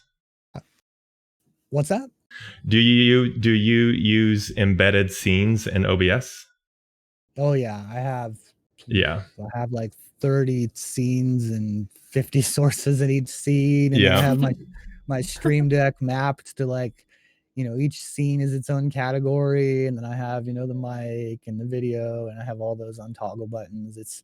It's pretty complicated and overwhelming at times. Yeah. So have you ever used OBS Studio mode? I've accidentally pressed that button and then got really intimidated and switched out of it. So I have been meaning to learn that. So that is what you use for live production. Okay. So you can basically build a scene on the fly, and only you see the studio side of it. So you can build scenes on the fly without people seeing them, and then transition from the studio side to the live side. That's cool. It's pretty powerful. I like I said, I've been wanting to take the time to learn it and do it a while myself, and just haven't made the time. Yet another item on my to-do list. Right. You should definitely familiarize yourself with it, because for the production you're doing with Stream Elements and stuff like that, it's going to be that much more powerful if you're using some of the features that are just built into OBS Studio for that. Yeah, well, I've actually so really all I use the stream elements for is just for those just for those alerts. But really, honestly, now that I have Leorin board, I could just use Leorin board for everything. So I was going to be my next topic of conversation. How has that kind of changed things for you discovering that Leorin board? Yeah, thanks to you for hooking me up with the Leorin board. It was a little bit overwhelming to get it initially set up, but once you really get the ball rolling with it, it's actually not bad. So I set up a few test sounds. I set up a test redeem and a test command, and a scene swap initially. And then yesterday, before going live, so after our demo run we did, I ended up putting an hour or whatever into Leorin board, and I built a face cam toggle for my main scene. So my PC capture scene that I'm on 90% of the time, I made a face cam toggle, which is dash PC face on, dash PC face off, for mods. So mods can now toggle the face off and on my main scene. And if I'm on the wrong scene, like let's say I'm full screen and I start an online competitive game and I can't switch scenes, and they can go dash PC, and that'll switch me to my main scene. We have a couple more command redeems. So we have the scary MLG horns, let me see. I think I have it. Hold on. Brace yourselves, people. Brace yourselves. No, I hear it. That. So yeah. I have that on a channel points redeem for 22,222. Nice. I got hit a few times yesterday, and then we have another one for 11,000. Just do it. What is that? Is a couch screaming it? We have one on here that is, so through the Leorin board, I was able to automate it so that on my channel at least, it's like a pretty ridiculous amount, maybe like 100,000 or something. And you could get a pizza. So basically you could either have a pizza delivered to your house for free, or you could it's called blackout, and it literally shuts off my TV, turns off all my lights. I'll be sitting. Pizza? Yeah, my pizza. Yeah, I bought Mewtwo a pizza. Yeah, for my channel point redemption for a pizza delivery. Yeah, you get a pizza delivered. So if you're weird about it, like some people, like adults, they're cool. They don't mind seeing them with their address, and that's fine. So if it's them and you want it delivered to your door, we can do that, and it'll just be delivered to your door. If not, I use a service called privacy.com that basically just allows me to create like one-time use credit cards. I can put whatever value I want on them. So I just create a one-time use credit card worth the value of like $20 or whatever, send it to the person, let them order the pizza. It usually ends up being less than $20, but it doesn't matter because that covers it, and then they get the pizza delivered to their house. Yeah, but so you could either do that or you could leave me sitting in the dark. But the thing is, the stream keeps going. So the stream is going, my mic is on, the camera is on, but I'm sitting in the dark with no TVs. I can't see anything. So like I tried to get really creative. Channel points. I see it. Oh, wait. No, the 2 million channel points is the personal pizza delivery. That's where I bring it to. That's where I bring it to you. Chivetto was wanting to get that one because he wants me to go help him build the desk. So I'm hoping to get him there. So I'm trying to give him like bonuses and stuff because I want to go visit Chivetto. I think it'd be fun. It's my greatest goal in life is to redeem the pizza. 2 million points, and you will bring me a pizza. Yeah, I'll bring you a pizza to your door if you're comfortable. You know what? But I have to be like careful, because there's kids. So obviously, if it's a kid, it's got to be with your parents and all that weird stuff. I don't want it to be weird, but I love it. Like if anybody is gonna dedicate the time to watch me for that long, why would I not want to meet you? But of course, I have the advantage of being not female and all these things. What do you do when 15 people get to 2 million? There's only 2. There's a limit of, you can have those redemptions where there's only, there's a limit to them. So I only have 2. So I have my good personal friend has enough points. So I know that he's dev tech. He's Aaron. He's part of this team. So I have him as like a backup. So the reason I created it is I was assuming he was going to redeem it, and I was going to go to his house and we were going to do a stream, but he hasn't done it yet. I'm still waiting for that to happen. But yeah, so my channel point redemptions are either really cheap, where it's like, I want you're brand new here. I want you to try out these little silly things where you can play the Seinfeld theme or, whatever. Like, just stupid stuff like that, or they're huge. And it's like, you got to be here a long ass time, and then I'm going to send you a pizza for thank you for being here for 3 months or whatever. So, whatever. I love channel points. It's such a fun way to just get creative with it. Yeah. That's awesome. What's next, Lex? What's next on our topic list? Well, I don't want to. I don't know. Board. I had a couple more things on the Leorin board. Yeah, Leorin board, yeah. Okay. So I could talk on that shit. I could talk on it forever. I just don't want Lex to get bored. Oh, I'm good. I'm thriving in this environment. Says, hello there, in all lowers. Hello there with the exclamation after it. It plays a sound file that says hello there. Love it. And then when we were doing the turnip service in Animal Crossing, and we had, hundreds of people on the stream. My mods would try to get my attention, but I was already micromanaging so many other things that sometimes I wouldn't see chat. And so, for instance, Tundra would be spamming channel highlights, and I had the channel highlights at 10, 15,000 each because I didn't want normal viewers spamming them. I wanted them to be rare. Yep. So we burned through all her points, and she could never really figure out a way to get my attention when it was critical, quickly. Yeah. And so, of course, now when I don't need it, I figured out that solution. So mods can type -listen, and it'll play, a sound that says, "Hey, listen." I love it. It gets my attention. So now I have a way for the mods to get my attention too. So I'm slowly building stuff up with that. So I did that based on Mewtwo, and Mewtwo's here. He just said hi. Mewtwo told me to do that for attackers, badges, and so forth. So on mine, you can whisper attackers, badges, random, or KOs, and you just redeem that channel point redemption. It's pretty cheap, and then it just says a little badges. And in my ear, so it reminds me to just make that switch, because I always forget. I just put it on attackers and leave it. So I did that for Mewtwo so that he could tell me, oh yeah, thanks Mewtwo. But then other people would do it. So I think in the Leorin board you can actually restrict who it listens to.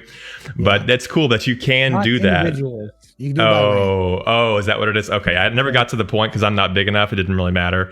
But then people get in there and they do spam it, and I'm like, oh yeah. But then YouTube's like, oh, that was bad advice. But attackers. I know what you mean. Yeah, it's fun though. Yeah, so that's a pretty awesome program. I look forward to doing a lot more stuff with it. That's kind of one of my ongoing side projects for the next 6 months. Yeah, now that I have that, I really don't recommend people get a Stream Deck, because you really don't need it, because you can get a tablet. So now I have this tablet here that is basically, I can just cycle through here just like a Stream Deck and do all these things. So, if I wanted to give out coins, we can do that, or, all that kind of stuff. Then you really don't need it. But anyway. Is that Leorin board that you have running there? Yeah, so if you have any kind of an Android tablet, it just runs Leorin board. You can also, run Leorin board from your thing, but that way it's.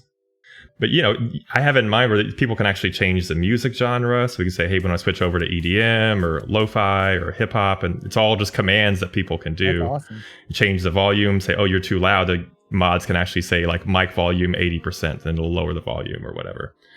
But it's a really powerful. It's a really powerful thing. Yeah. I'm very surprised with all the stuff you can do with it. I'm just barely scratched the surface with it. Yeah, tell me more.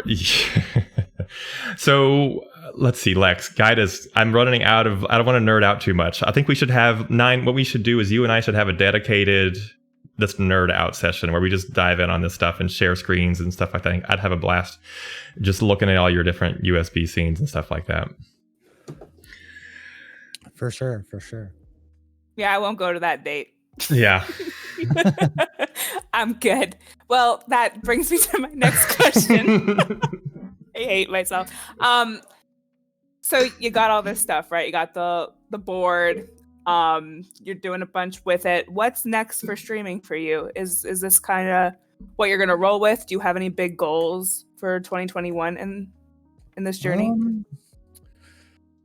Continue growing the community, continue building Team 9 Lifer. That's a big thing. We have some pending applicants that we're getting to know a little bit, and we have people waiting to get on the team, and just continue growing the team and continue making improvements to the stream, especially with the Leorin board stuff. And yeah, ultimately, of course I have big long-term goals. My ultimate goal is to be able to buy property on the outskirts of Yosemite, just I like right love it. outside the park, and have 9 lifer compound, I and love it. get substantial amount of land and build a house. And Couch would have a house on the other side of the property, and Chelsea and I'd be living together, and have a guest house, be able to do vacation giveaways to the 9 lifer compound. Let's do And this. Let's go. What's it going to take to get there, Nine? What do we need? Pilot's license. What do we need to get there? We need probably $100,000. Oh, it's so easy. We can get that easy. Come on, Nine. We So got this, easy. man. Yeah. This All is what I listen You're to in. every day. We got this. Every day. We got this. Yeah. As long as you let me live there. I mean, come on, man. We can do this next year. All right, Let's you're go. in. You're in. I would love that. I remember this well. You talking about this. I was wrapping Christmas presents, and I showed this to Lex. I was like, Lex, I showed her the next day. We talked about it. I was like, I was wrapping presents here in your stream, and we were talking about that house. And you said it's 100,000, and you were like, and I remember thinking in my head, oh, it's only 100,000, and then I went back and looked at chat, and everybody was freaking out at 100. I'm like, come on, man, we got that. Come on, it's easy. We'll get there in no time. 9, we got this. We got this. This is what I deal with every day. I'm glad to have you on board. So that goes back. So my main goal for the year is to continue being able to do this, to continue being able to stream full time. My biggest fear is, not being able to survive financially and actually having to go get a normal job. I don't ever want to work a normal job again. This is what I love. This is what I want to do. And even if I'm just barely getting by financially, which half the time lately I am just getting by financially. As long as my bills are paid, I'm eating, I'm happy. That's the most important thing, because I'm always doing what I want to do, and it's always with my favorite people, and I love every minute of it. Of course, it would be nice to get ahead financially to be able to start saving towards the longer term goals and stuff like that. But I can't really put that as like a target for 2021, Yeah. have the money to buy property. Oh yeah. Obviously, if I had somebody that had, a good amount of money and really, really good credit on board to where they could secure the land, that would speed the whole process up. Because ultimately I want, somewhere between like 50 and 100 acres. I want. And you can get that for 100,000. That's the part that doesn't make any sense to me. That's why, people are like, "Oh, it's okay." So that's when I'm like, only 100,000 to have all this acreage of land. That's the 20 part. Acres in Yosemite is over $1 million. Yeah, so that's when I'm like, how is it only 100,000? So I think people are misinterpreting my comments here. When I hear 100,000 for 100,000, I'm like, how is that only 100,000? Yeah. So what are you talking about for 100,000 here? What does 100,000 get us? It gets us unzoned land. How many acres, Chels, was that for $100,000? Last time you looked up. Huh? I think it was 50 acres. 50 acres for $100,000? 50 acres. How? Yeah, we've seen lots of it's unzoned land. The thing is though, the big thing for me, so when I was at Yosemite, I went into one of the realty offices, and I made very clear to him that the most important thing to me was that there was gigabit fiber optic. And apparently everywhere in that area already has fiber optic ran. So of course you would have to extend the fiber optic to the compound. It's not going to just magically already be in this secluded area of land, but it's already out there. So we would be able to have the fiber optic ran.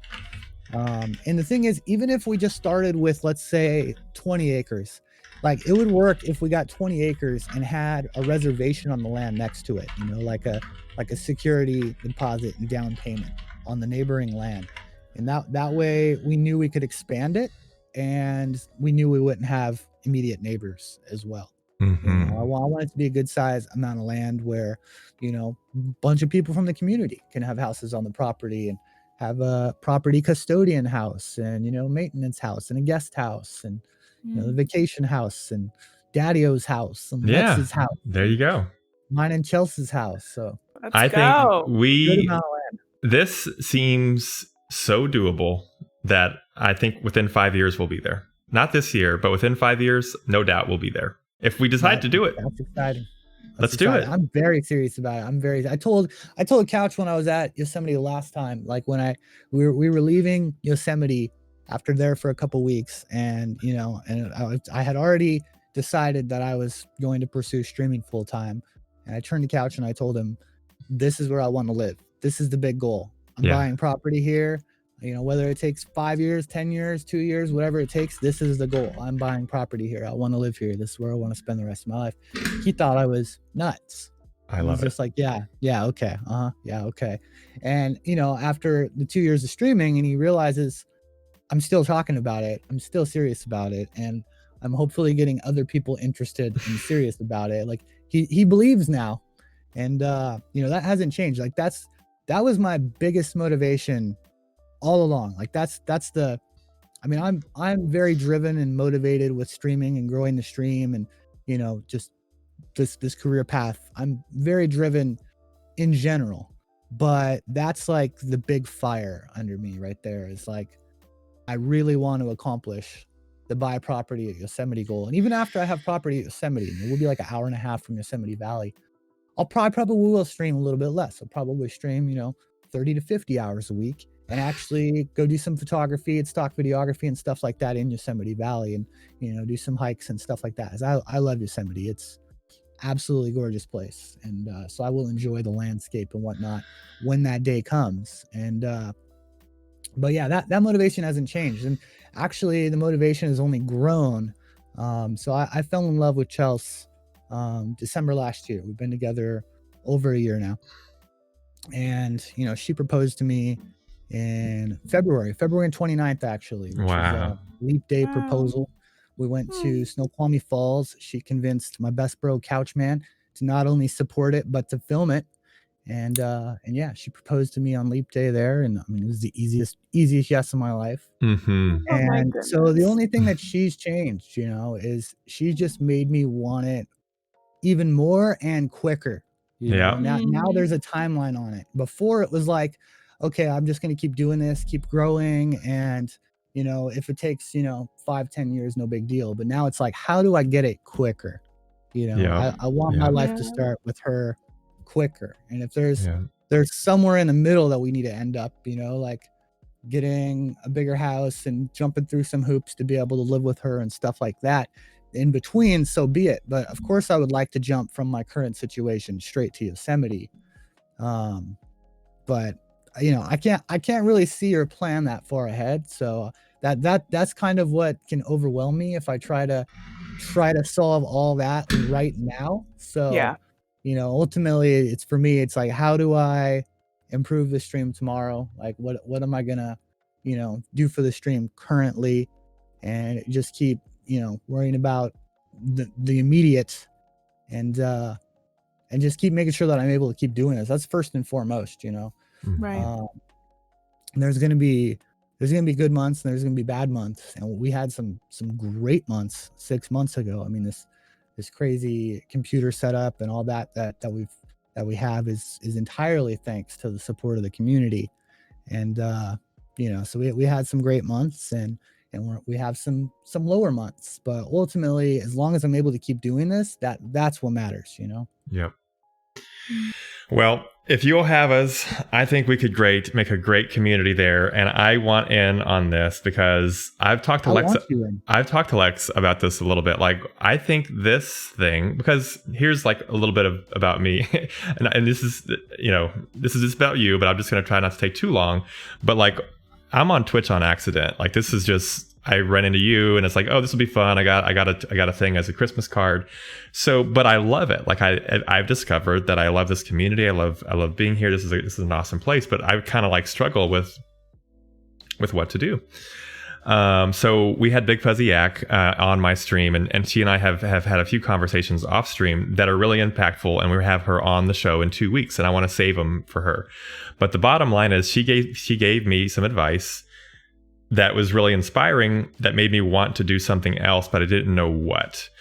So this kind of like came together here. But I really think that it could be a big thing. And beyond, like right now, I stream for like 4 hours a week.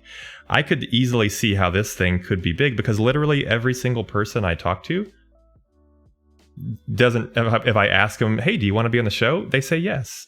Maybe that's just me being pushy, but like I think there's so many people who like want to tell their story, and I should make it as easy for them as possible, including I'm happy to get on the road and drive to you, and I would love to get a camper and drive through the country and see different places. I already have one small. So basically, we have a family. So my family is nearing the age when they're going to be off and gone to school and things like that, and I'm ready to go out and like explore and do some cool things. So like I think the timing with you sounds pretty awesome, because what I would like to do is sell our big house and then have a couple of different smaller communities that I can stay at throughout the country. And I think it sounds great. I think we could really do something, and then the timing could work out really well. Yeah. You need to prioritize just taking a week at Yosemite, like sometime soon, because I'm telling you, it will change your life. It is the most magical place on earth. There's let's put it like this. You could be there for 2 weeks and you only do 1 mile hikes and drive ups. And you only do 1 mile hikes and drive ups, and you will still not see everything. That's not including the overnight hikes, and that's only at one season in the year. It's so drastically different every season, and I mean, you could spend your life there and not see everything, or not see everything, like, seeing it in fall and winter and summer. And there's a time of year where Yosemite Falls looks like lava, that for like a week a year, the way the sunlight hits the fall, it looks like lava. Wow. I've just clipped this. We're going to tag Yosemite tomorrow. It's awesome. Let's go. Yes, that sounds great. I'm gonna show you guys this picture. All right. So basically, there's people that spend their lives going to Yosemite every year in this like 1 week window per year. I'll pull it up. And it's such a rare occurrence. It's got to be the right clouds, the right lighting, the right time of year, the right time of day, and they will just be camped out there trying to get that shot. Oh my gosh. Wow.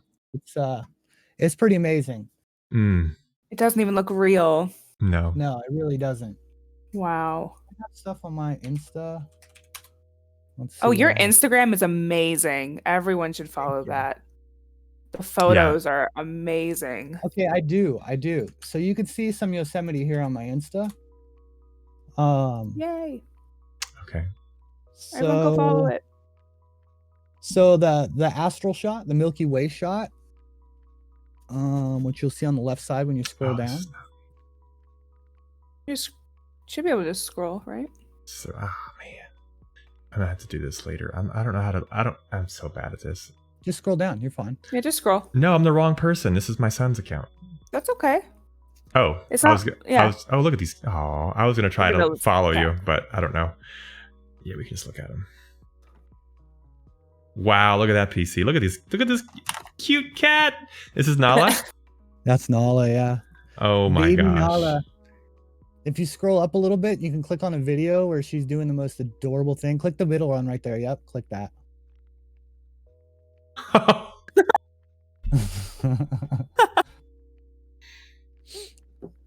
So when Chelsea and I take a shower, where Chelsea takes a bath, Nala will sit there and just paw at the door like that, like crazy. And I'm like, oh my Chelsea, gosh. Clean that door to where it's super spotless. And I'm just going to go inside there and get a great video of her. And she, of course, did it right on command. That is incredible. Wow. So if you click off of that and scroll down, I'll show you some of the Yosemite stuff. Unfortunately, a lot of my Yosemite stuff is on my main portfolio, which is all my real info. So there you go, right there, the Milky Way shot in the top left. Oh my god. That's from Olmsted Point. Oh my god. So yeah, that's from Olmsted Point at Yosemite. Oh, this is unfiltered? That was a raw. So no, Oh my god. it's just developed. I see. My Man, look at gosh. that. Wow. Yeah, that's just a long exposure raw. I think it's 25-second Oh, exposure. I love this too. I love that cat. Oh my gosh, it's so pretty. Spazzy. And then if you scroll down a little more, you will see. So that's Yosemite Valley. Wow. In fall. Geez, did you take this shot? Yeah, I took all these. Yeah. Wow. It's gorgeous. Oh my next one gosh. over is next one over is Tunnel View. Oh my god. So that's a pretty iconic shot. Okay. Are we gonna book a night? Let's book this trip. I'm not gonna have to book it right now, but let's do it. I think we should do this. This is amazing. Oh my god. Point. The one in the middle there is Glacier Point. This is unreal, That's dude. actually where I spread my mom's ashes. I lost my mom like a year before losing my grandma. Wow. Spread her ashes there. That was sunrise, like right after I spread her ashes. Mm. And then the one over to the right of it is so Couch and I hiked to the top of Sentinel Dome like right before sunrise, and we actually stayed out there till like 3 a.m. Fun fact, it's like 20 degrees on top of a mountain. Oh gosh. In the middle of the night. It was miserable and it was so windy, but we got some awesome shots from up there. Wow. I think there's one more Yosemite. Yeah, the two more actually. So the deer was that in Yosemite, and then the tree next to it. So the tree next to it is actually my wallpaper for the longest time. Yeah, that's beautiful. Just a lit up tree in fall on one of the random trails there. But yeah, that's just a few of Yosemite. I mean, I have thousands. Your photography is incredible, dude. Thank you. Jeez. Thank you. Yeah, some of those Seattle shots are actually Chelsea. Is this your setup? Yeah, that's no, that's my old desk. That's my old desk. There's your stream deck. Yeah. Oh, you have a go. Is it? Go ahead. Scroll up. Okay. So keep going up. Yeah, there's an updated one. So that was my old setup. My new setup is right.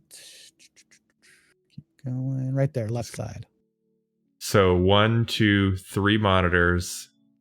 Yep. And then what are these lights you have here? What is this up here? Those are, do I have the video on Insta? I don't. So those are Logitech G560 light sinks. So the lights, it's basically like a rave light show to the beat of the music. What? It's pretty amazing. It's pretty amazing. I have, I don't know if I have a video handy, but yeah, I have a video of the lights going off to the music. Like so cool. I love that that mouse. What is this here? A mouse pad? Yeah, so that's like a 3 foot by 1.5 foot mouse pad, and then the whole table it's on is a 4 foot by 2 foot table with a 4 foot by 2 foot mouse pad on it. And if you scroll, actually don't scroll. So if you click off of that and you click the desk next to it. Okay, here we go. That there. So I built those custom desks. Heck yeah. Cut threaded welded steel pipe, and and then 2 foot by 4 foot sheet of birch, and then 2 by 8 cedars. And yeah, it's I could park a car on that thing. It is very industrial. That looks extremely sturdy. Yeah, I love it. Hop up on it and walk on it like all the time. It's beefy. Custom building your desk is the best. I built mine too, and it's the best because then you can build it however you want. Goes on casters, so I can turn. Oh yeah, I see that now. Yes, I see that. That's great. I need. So I noticed that you have 2 keyboards. You switch these keyboards depending on the computer? Yep. The left side. So this part's confusing. The right computer that you see lit up controls is for the left monitor and the left keyboard and the left mouse. And then the middle and the right monitor are for the streaming computer, and that's the that computer's on the left and the keyboard and mouse are on the right. And actually I only use the Stream Deck XL. The Stream Deck, the normal Stream Deck on the left, I still haven't even set that up. What? And if you zoom in, the Stream Deck, the normal Stream Deck is for my gaming computer, and I just haven't needed it. Now, if you zoom in to the Stream Decks, You're Trying to gonna figure out how. think they look really nice. I'm If you find a way to trying. do it. Let's see. Well, I can't. Whatever. Yeah. But the Stream Decks have some custom, like animated buttons. Mm-hmm. The Clarity Pack from Nerd or Die. Those pages on those Stream Decks are literally only icons. I just built those pages for the picture.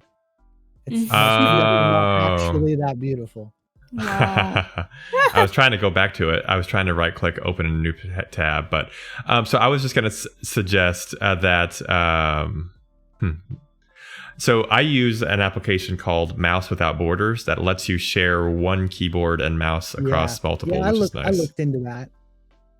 Yeah, I looked into that. But this is I awesome. like the. You like having them separate. Yeah, I like having them separate because, you know, my gaming computer is entirely for gaming, so it doesn't do anything else. I don't have anything else on the gaming computer. The gaming computer outputs to the HD 4K capture card in my streaming computer, and then the HD 4K from my streaming computer outputs to my Asus TUF 1440 monitor.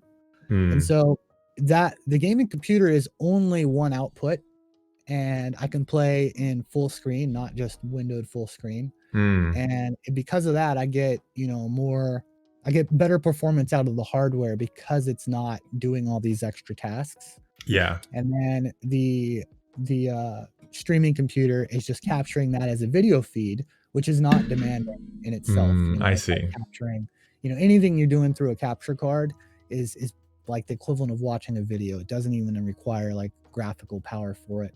Got it.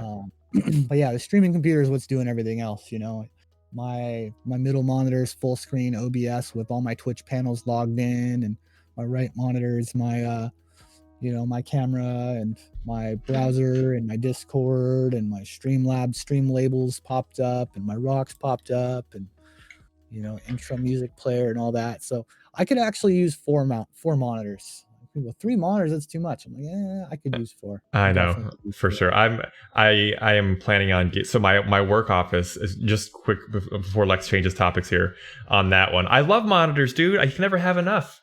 And my work is closing, so our office is shutting down. So they have all this old equipment, and I'm going up there on Monday to just get as many monitors as I can. Now that I have this PC that's actually powerful, maybe I can add a couple of more. But dude, you can never have enough monitors. Yeah, for sure. All right, Lex, what's next? Okay, so switching things up here. All right, we talked about the compound. We have our 5-year, 10-year plan, right? Or in Daddio, it's what, you fast forward a year plan? No, you know, I said 5, but we you know, it was suggested that 3, and I said, yeah, you know, 3 seems doable. I think 5 is good, because then if it does happen in 3, then we're ahead of the schedule. All right, so we'll buy land tomorrow. But so until now, so smaller goals here. Is partner the goal? You've already got, you know, the team. You've got your 9 lifers. Is the next step a partnership with Twitch? Is that a goal for you? That's definitely always been one of my motivations and goals. I really thought we had a good chance of getting it when we were doing Animal Crossing. And, you know, with Animal Crossing, we built up a great community of people. And what started out as just to help some people out ended up just being a catalyst for our growth, which was the turnip service we were doing. We would have people get islands, you know, that had a good turnip price, and no fee, no nothing. We would open those islands up, and we would let people, you know, come in and sell their turnips for free. Mur built us an amazing queue system for it, so it was all smooth management. And we have just an awesome team of mods and admins to help manage the queue and whisper the codes out and stuff like that. You know, Tundra especially, Aeon came in second half of it and did an amazing job too. And you know, so we were doing the turnip service, and we would in general have like 100 plus on the stream. I mean, there was times we had 220 oh my people gosh. in the queue. Wow. Yeah, you were big. Tundra panicking, and I'm like, nope, we're not closing the queue. Don't worry, we got this. And we would Tundra. and yeah, she put in huge hours on it. Just, yeah, she killed it. But We I got to the point where I was applying for partner. We applied for partner once we hit 75 average viewers.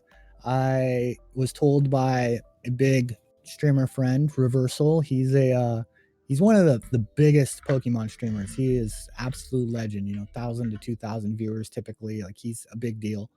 And his big advice to me was, to write a heartfelt essay, detailing like what I want to do, my past, my plans with Twitch, and to just go all out on the essay. And so I did. I love English. I love writing. I thought I was going to go into creative writing or journalism when I was younger, Yeah. and so that wasn't too big a deal for me to write a big essay. And I wrote a 3,000 word essay.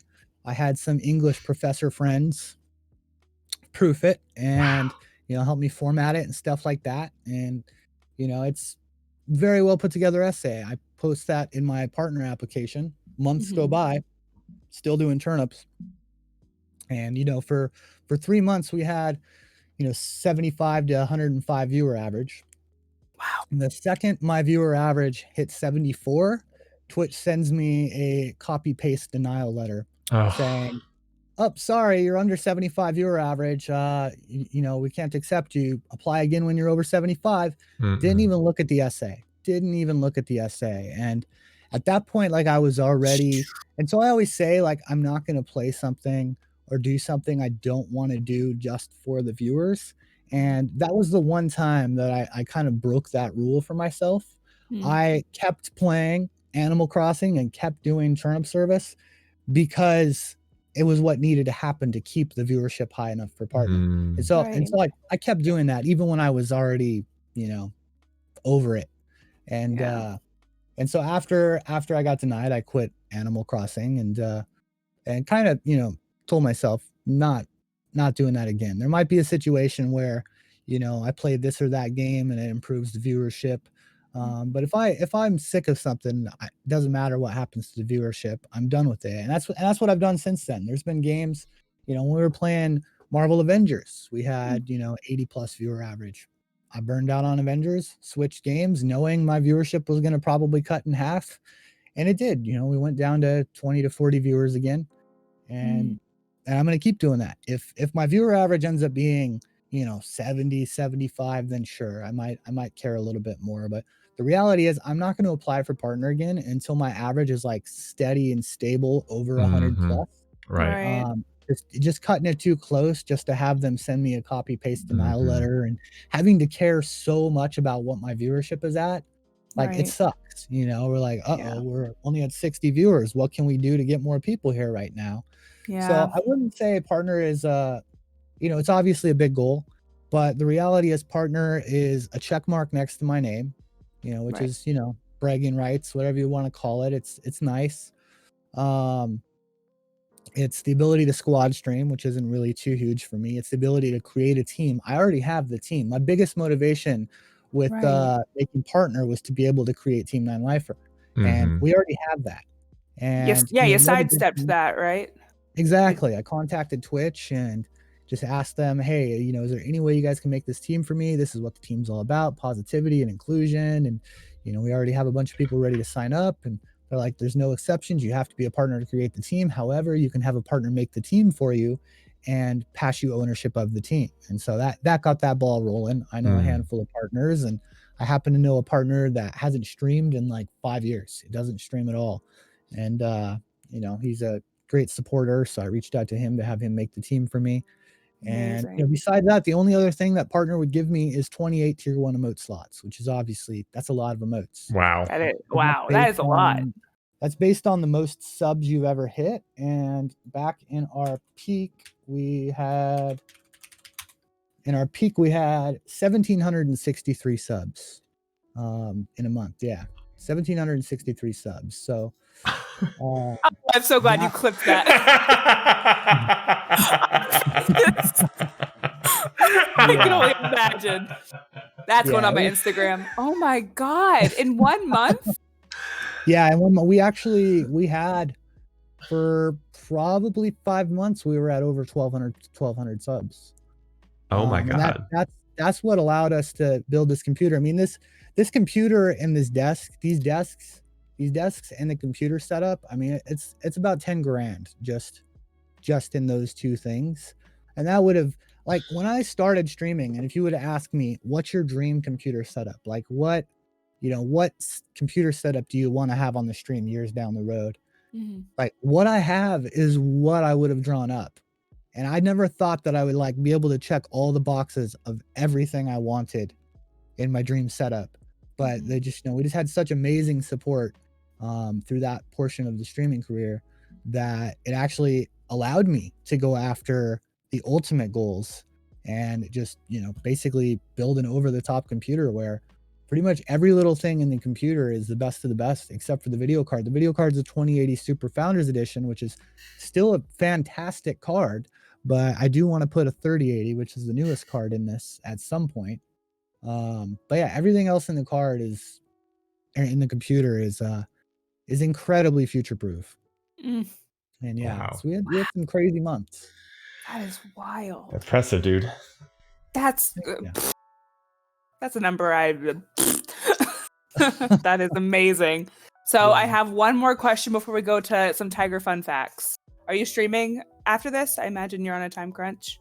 Yeah, I don't have a schedule for tonight. I told people Cool. I'll probably live around 10, but yeah, I'm gonna stream after this. Yep. Okay, perfect. So like any I don't know, like wedding plans or anything? Wedding plans? No, maybe I don't know. So yeah, that little thing. The wedding plans, like we will start wedding planning once we're at a point where we can actually once we have the ball rolling on moving in together. That'll be when that planning starts. So as of right now, there's no planning. Obviously, I hope it's within the next year, 2 years, whatever. But yeah, not until we have a timeline on when we're going to live together. Then we'll start worrying about when the wedding is. Are we moving Chelsea out to you? Is that the goal? I will never leave the Northwest. Yeah. I've made that very clear. There's a lot of things I don't like about the South. I'm sorry for all of you in the South. I'm about to burn the South, but let's do it. Let's hear it. Let's hear it. They don't do recycling. They recycling is rare down there. They don't compost. They didn't really know what compost bag was. She freaked out when our stores didn't have plastic bags. Okay. They don't have bike lanes. They don't have parks. You don't walk down the road there. It's way too hot. You got alligators in your backyard. There's just too humid, crazy storms. There's just so many. Mets would be. That's what? I was hoping Mets would be in here. He's from South Carolina, so he's just gonna roast you like crazy right now. Oh, I love it. I gotta clip that. So we got that one. It's gonna be 9. What does 9 think of the South? Yeah, I mean, for those of you that live in the South and you probably don't know otherwise, or you enjoy the heat, I understand why you love it. I can't handle the heat. I can't even handle Southern California. Southern California is already too hot for me. You choking on that, Daddy-O? Well, we got Dallas and we've got Phoenix, Arizona next to you. We're like, please. Way too hot for me. Like I said, I've been everywhere on the western half of the United States, and Arizona, Southern California, Nevada, just way too hot for me. Way too hot for me. Oh man, I need my seasons more than anything. Right. Like we have all 4 seasons here, and the pretty much the furthest south I'm going to go is Northern California. The Sierras, Yosemite. That's fair. Oregon's awesome too. So for the longest time I thought that Washington was special.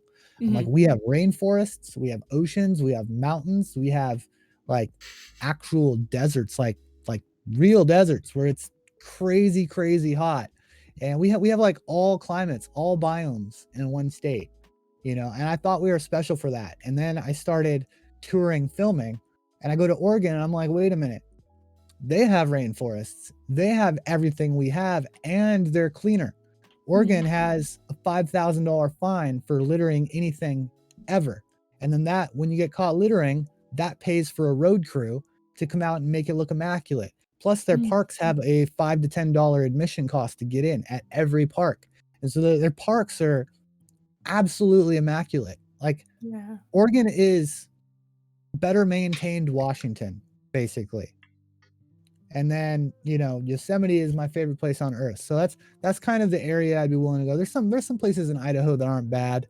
But there's also places in like Washington and Oregon I wouldn't go either. Like, you know, if you go east in Washington or east in Oregon, it's literally a desert, and yeah, I can't handle the heat. I like 65, 70. That's comfortable for me. You know, Yeah. even high 70s is too hot for me. Wow. You would hate it here. Oh, I do. Yeah. Whew. 70, we're like, it's freezing. Before we move on, Lex, get Yeah. Mewtwo's question in. Let me see where we at. I'll read it. I'll read it. Okay, this is Yeah, directly please. from That's Mewtwo. Did you see it? 9? No, I said Mets is here. My state is named South. Exactly.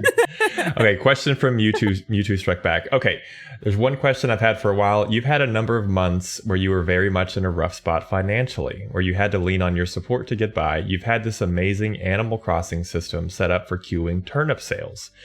Why didn't you start requiring real money payments to join the turnip queue as many others have? That's a great question, I thought.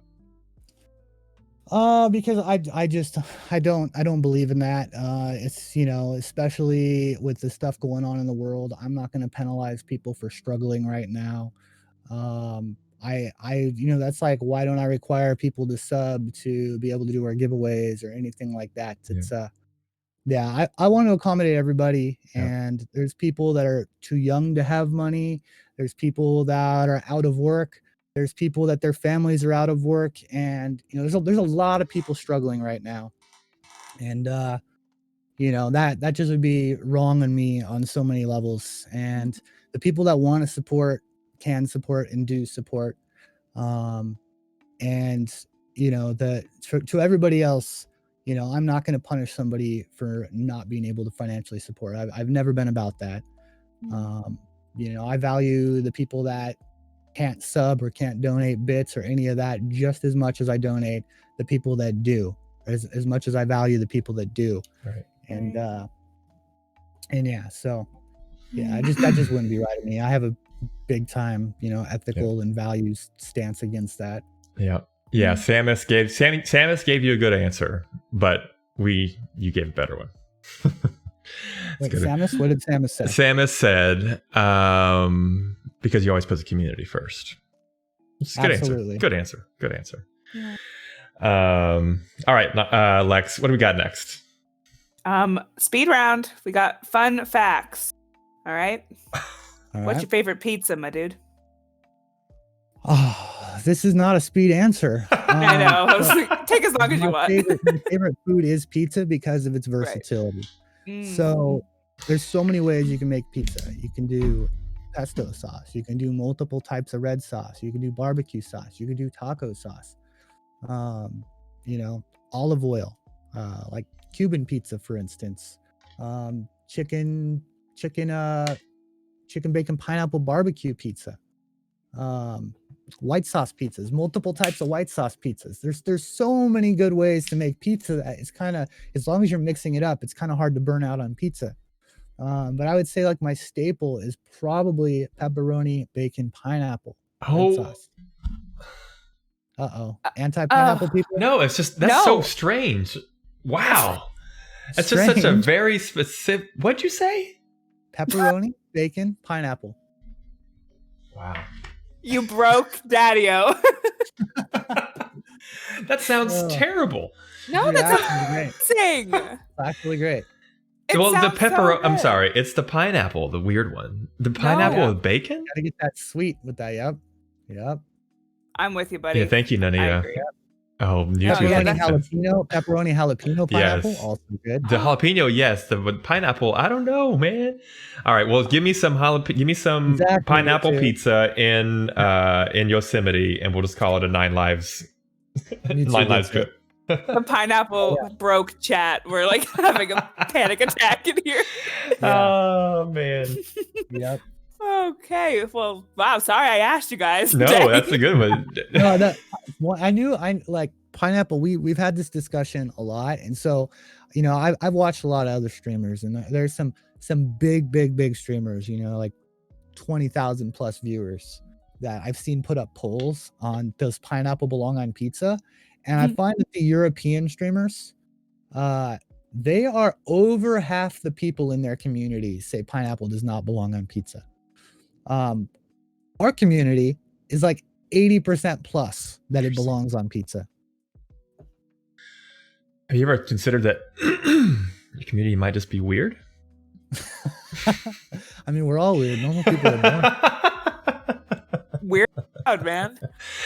Oh man, that's awesome. That is unexpected. Favorite band or music genre? I love all genres of music. I have just a great appreciation for musical ability and talent. I've played instruments throughout my life. I played 8 years of alto sax, played piano, drums, guitar, and yeah. So I have just a deep appreciation for music. Grew up playing classical music, and you know, obviously in band with sax, and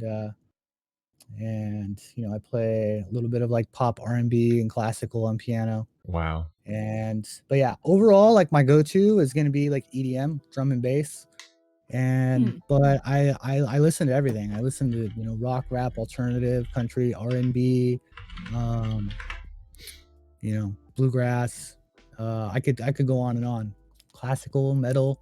I listen to pretty much literally everything. I listen to everything. There's at least some music in every genre that I like.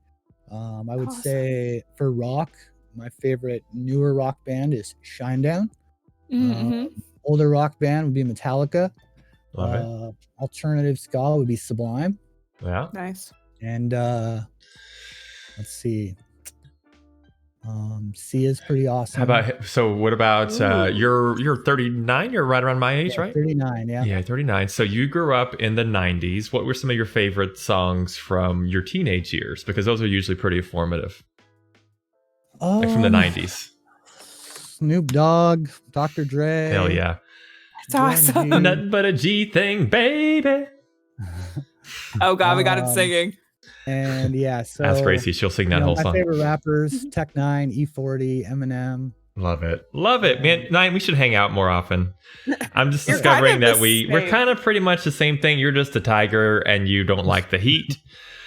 You know. Yeah. And you know, I'm a southern cat, I guess. For sure. But yeah, it's pretty amazing. I have very similar. You know, when I grew up in the '90s, when I was a kid, you form like very strong musical opinions. It's just like what you do. But then, like as an adult, I've discovered like, man, like there's so much music I missed out on because I had my dumb teenage opinions of my music is the good music and anything I don't understand is dumb. But like as an adult, I'm discovering like, damn, ABBA is badass. Why was I so dismissive of like disco as a kid because it wasn't cool? And like, oh, like jazz is really good. And like all this music that I was just completely oblivious to. Now as an adult, I'm discovering that it's all great. And I'm now at a point where I love all music. Like literally, I just play it all the time. So yeah, it's great. Yeah. And you're huge love of music and games. I am not that into movies, which I'm sure is where that's my next question.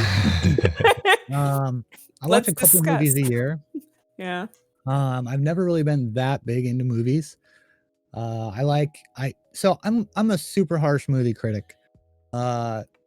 Most movies, like for me, like saying a movie was pretty good is generally as high as a movie grade's gonna get out of me unless it's amazing. So Avatar, my favorite movie, best movie ever. In its time, Matrix was my favorite movie. Nice.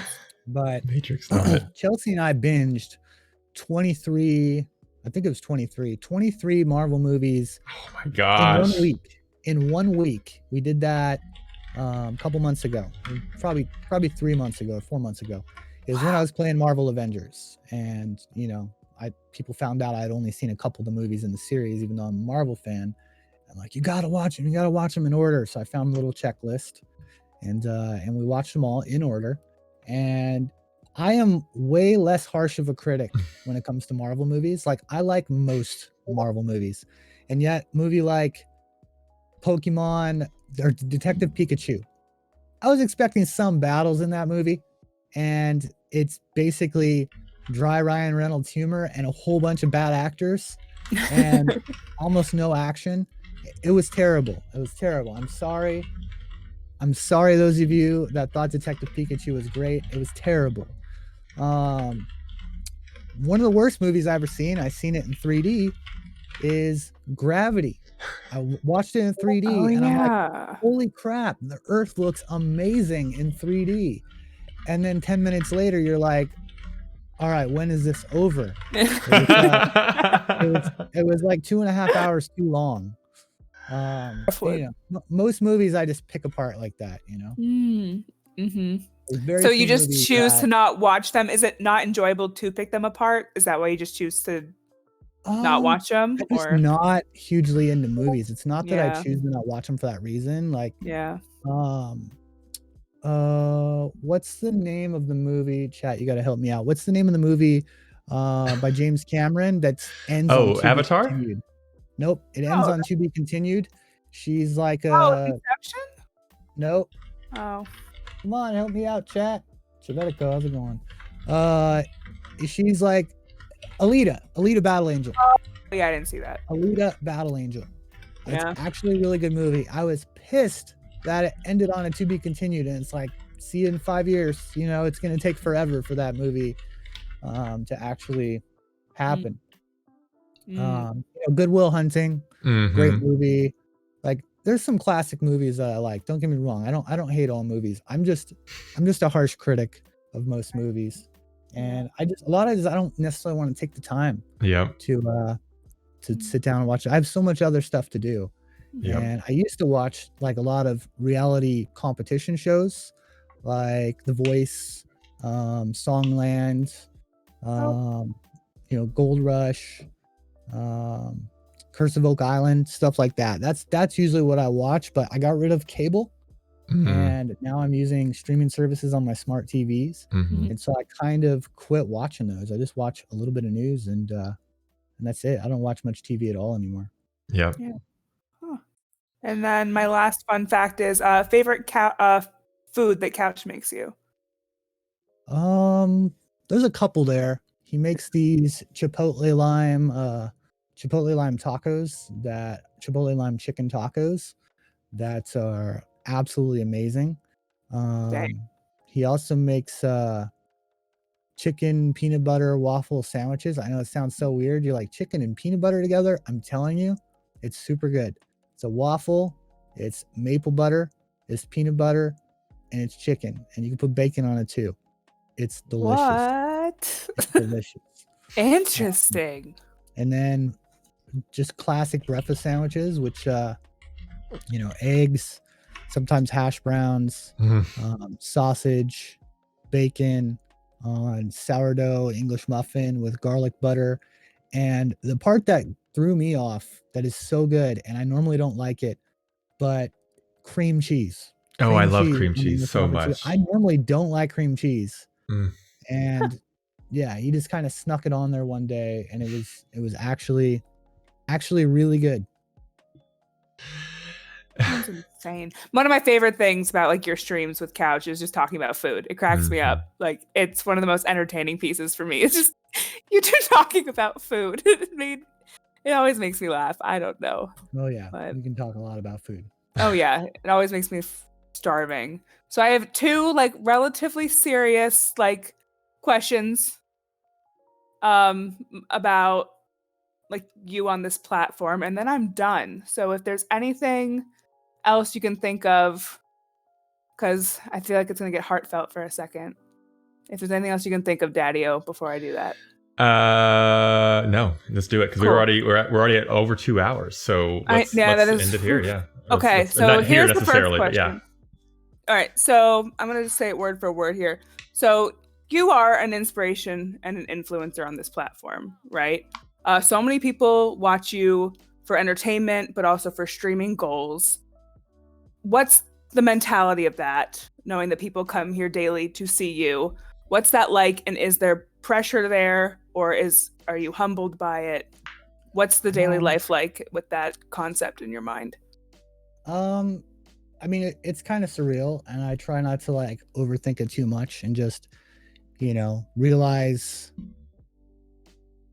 how much impact I am having on people. Like I hear, privately from people that I, inspired them to do this. And I mean, there's been teenagers in the community that were vaping and they were on Juul pods. And I go into my lectures about how dangerous nicotine is and how I'm addicted and it controls my life. And it's the biggest mistake I ever made. And, how nicotine forcefully binds itself to your brain cells and doesn't go away. And just all the dangers of that. And then they quit. They throw their Juul pod away, and then they give me, updates for the next month. I still haven't vaped. So like that is, immediate impact. And that's huge to me to know that, my mistakes have been able to, significantly impact someone else's health and future. As far as, streaming and stuff like that, it's definitely surreal. It's it's I just that I don't really feel pressure so much because I'm the same person on stream as I am off stream. It would be impossible to be a character, be somebody I'm not for the crazy hours I put in. In fact, I used to swear before, like when I started streaming, I dropped a lot of F-bombs like before streaming, like off stream, and a couple would slip here and there. And I just and then I started saying frick instead. And over time I would catch myself saying it off stream, and I'd be like, what the hell, I'm not even swearing when I can swear. What is this? Just for how much it actually does change you. And but yeah, so I don't necessarily feel the pressure because it would definitely be pressure if I was like being somebody I'm not. But I try to be honest and genuine and be myself. And like I said, I love this community, and I try to help people as much as I can, whether it's advice or whatever they need. I try to help people. And you do. You're so good at it. Well, thank you. I'm just honored to be able to do it. I don't take it for granted at all. I'm very, very privileged to be a full-time streamer for the last 21 months. It's really been the best 21 months of my life, and I absolutely needed this. I was in a very bad place before streaming. I lost my mom a year before my grandma, lost my grandma. During losing my grandma, I was going through one of the worst relationships I've ever been in my life, and I was in such a bad place. And after losing my grandma on that road trip and deciding to stream full time, like I needed this community more than they needed me. Like they changed my life. They saved my life. And so it's not only how much I impact, people in the community and whatnot, because they've definitely been a huge impact on me too. And, cherish every minute of it. Yeah. And then my last question is advice you would give to new streamers or maybe streamers who are looking to up their platform. Not so, I mean, I'm sure you could go off forever about like updating and just making it look pretty, but is there like a mentality or like something that people can do just to up it for themselves? So I'm going to talk about that in a second. I want to say something to both of you guys. So what Hikiko is saying right now, I would strongly encourage both of you guys to contact your local police department and let them know you're an online broadcaster, and they will give you dox protection. And that way, if somebody does try to swat you or anything like that, you're already listed as an online broadcaster, and you won't have the police pounding on your door.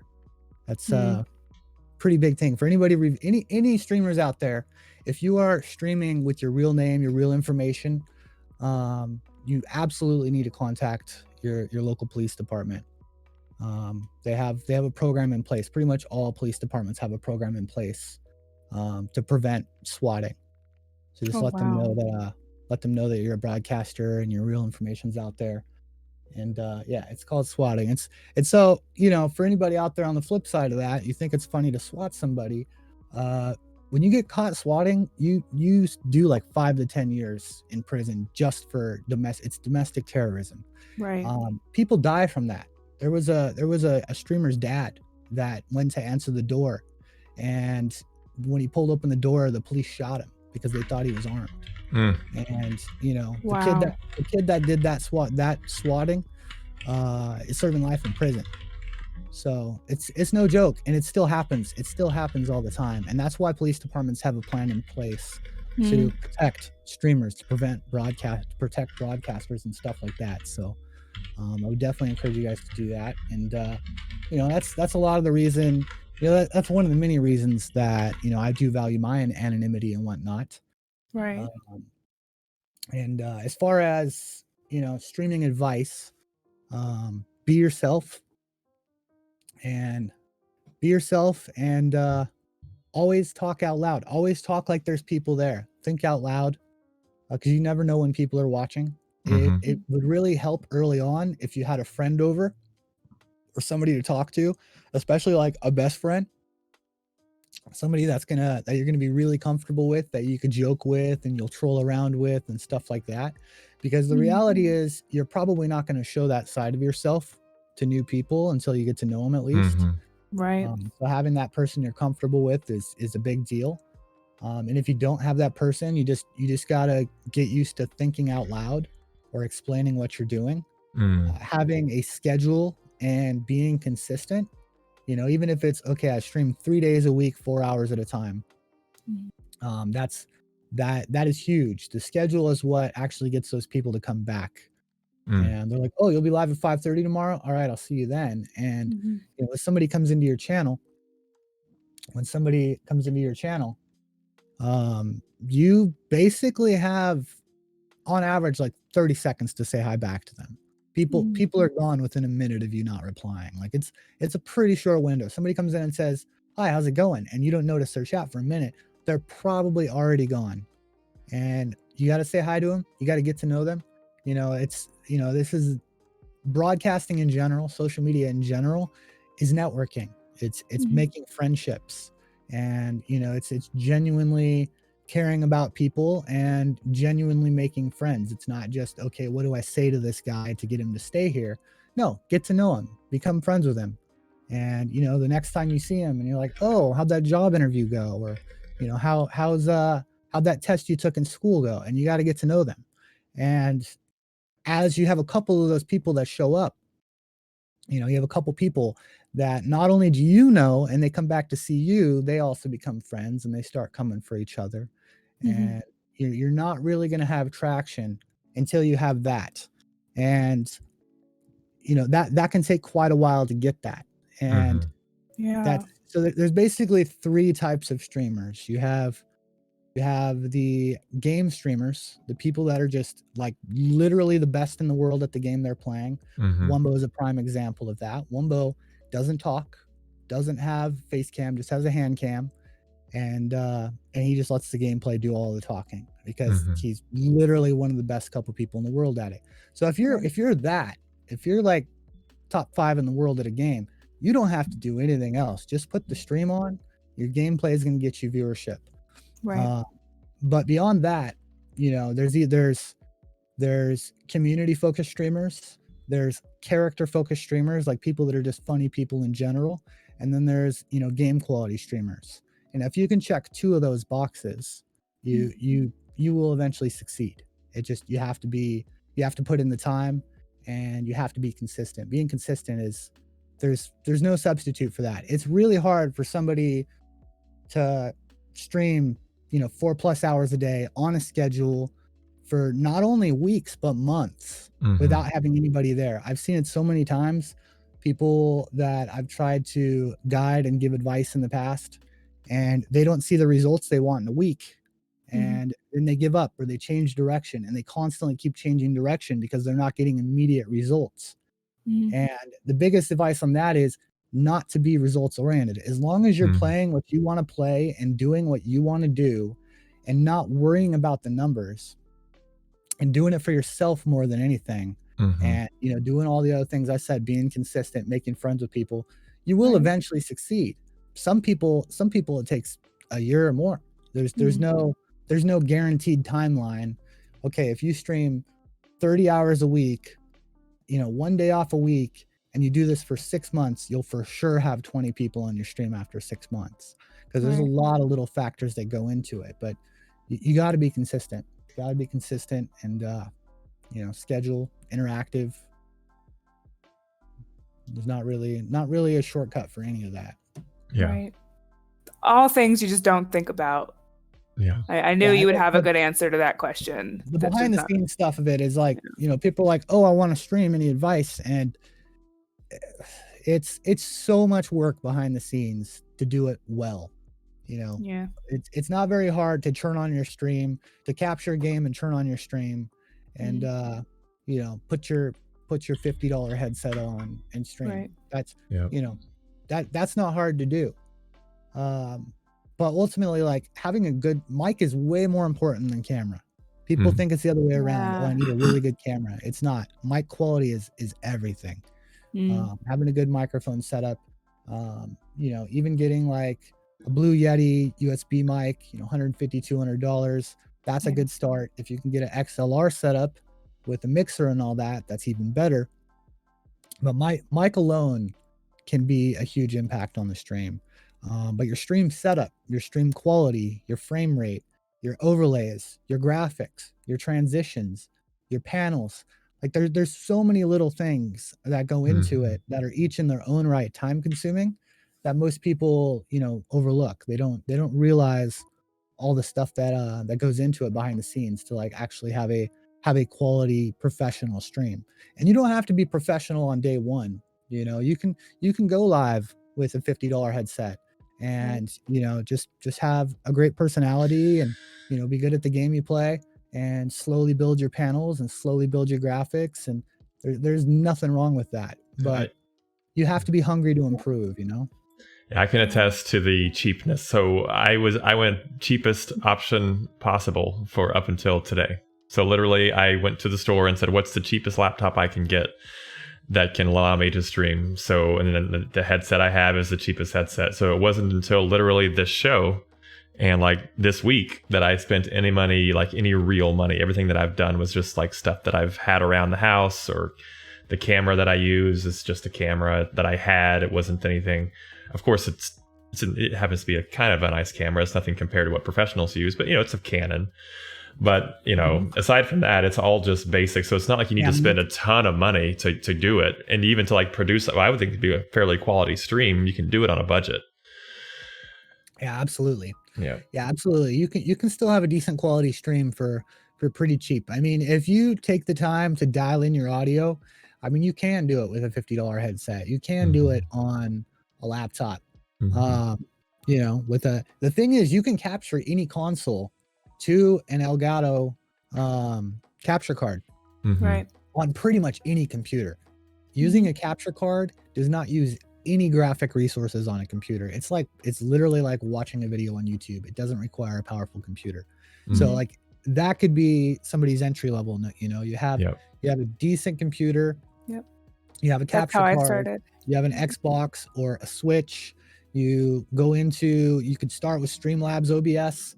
You can use one of their preset themes and have their preset alerts, since they have stuff ready to roll. It's one of the only times I would ever recommend somebody use Streamlabs OBS.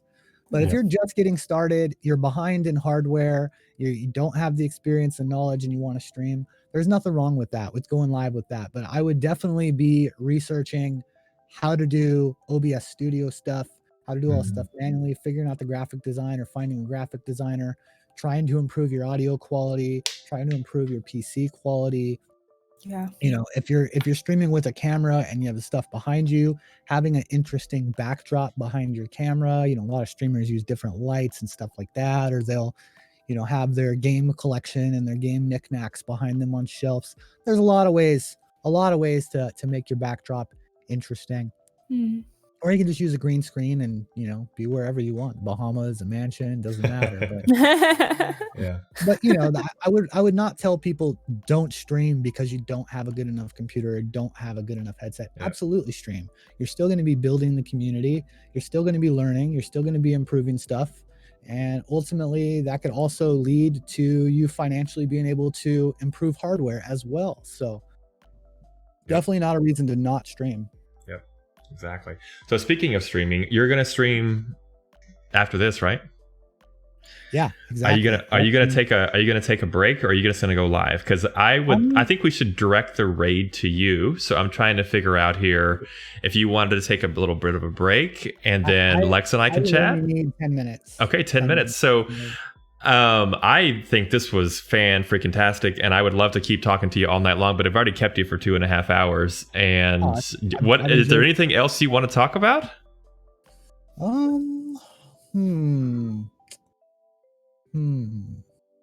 Anita's question: if you could travel anywhere in the world right now, where would you go? Where would you be? What would you be doing? And who would you take? I mean, obviously, I would take Chelsea, and I would go to Egypt, and it would be a very photography focused trip. That's where I want to go. So, what's it going to take for Lex and I to get on your list of people you want to travel with? Huh? I'd love that. I'd love that. Thank you for the follow, Danny. Thank you for the follow. We're a good time. I think we can have fun. I've had a great time with you guys. I can't wait till we talk more about the 9 Lifer compound and actually start getting some infrastructure in place and some plans and goals and research and all that. Because I definitely need help to make it happen. I will be the first to say that. I don't have the credit or rental background to be able to secure like a huge plot of land or anything like that. So that alone is something I would need help with. Just being able to secure that much land and being able to get more of the community involved, and I would absolutely love that, to have you on board and helping with that. That would be amazing. Let's do it. Man. Yes, let's do it. All right. Well, you take your break. You go ahead, and thank you so much once again. 9 Lives. There's. I can't imagine it going any better than that. Thank you so much for being here and making it so good. So, really, you. I need some cool buttons here. Let's see if this works, and it doesn't. Man, I have like all this stuff that should be cheering right now. Fireworks should be going off, but I think you know. So thank you. I'm going to go ahead and switch over to the other just chatting scene that'll be just Lex and I, and let you take your break. And then as soon as I see you go live, we'll send this raid your way. So guys, if you want to hang out here with us, you'll be visiting 9 Lives on his stream shortly. Perfect. So thank you. I had a great time with you guys. You guys did an awesome job. I'm excited for the future of the show, and I'm honored to be your guys' first guest. So thank you for that. And it was a great time. We'll have to do it again. We'll have an OBS nerd out session for sometime soon, Daddy-O, for sure. For sure. And I will see you guys in like 10 minutes. Okay, sounds great. We'll see you soon. Thanks. Thank you, 9. All right, Alexa's still here, so let me see if I can add Alexa in real quick. Actually, we might. Here, Lex, let me call you on the other one real quick, okay? I'll call you on Google. Okay. That way we can just, because it's already done.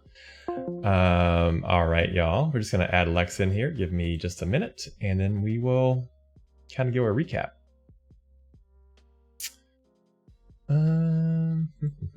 Thank you so much, everybody, for the support. That was a lot of fun. Let me just get Lex in here real quick.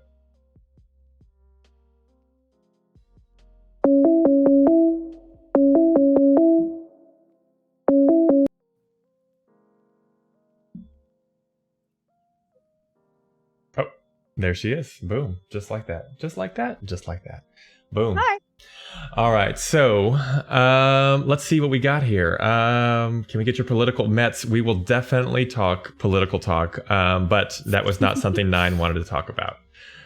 It's great. He has a lot. There's so much we can talk about, and if there's plenty of opportunities, so we'll do that on a different stream. Oh my gosh! Let's see what else. This was everything I wanted it to be. Yeah. I was so nervous. We have people. We have Nonito wants to be on the show, and who else? What was that? Is it Hiko? Is that how you say it? How do you say it? Hiko Mori? Oh, hi, Hikiko Mori wants to be on the show. You know what?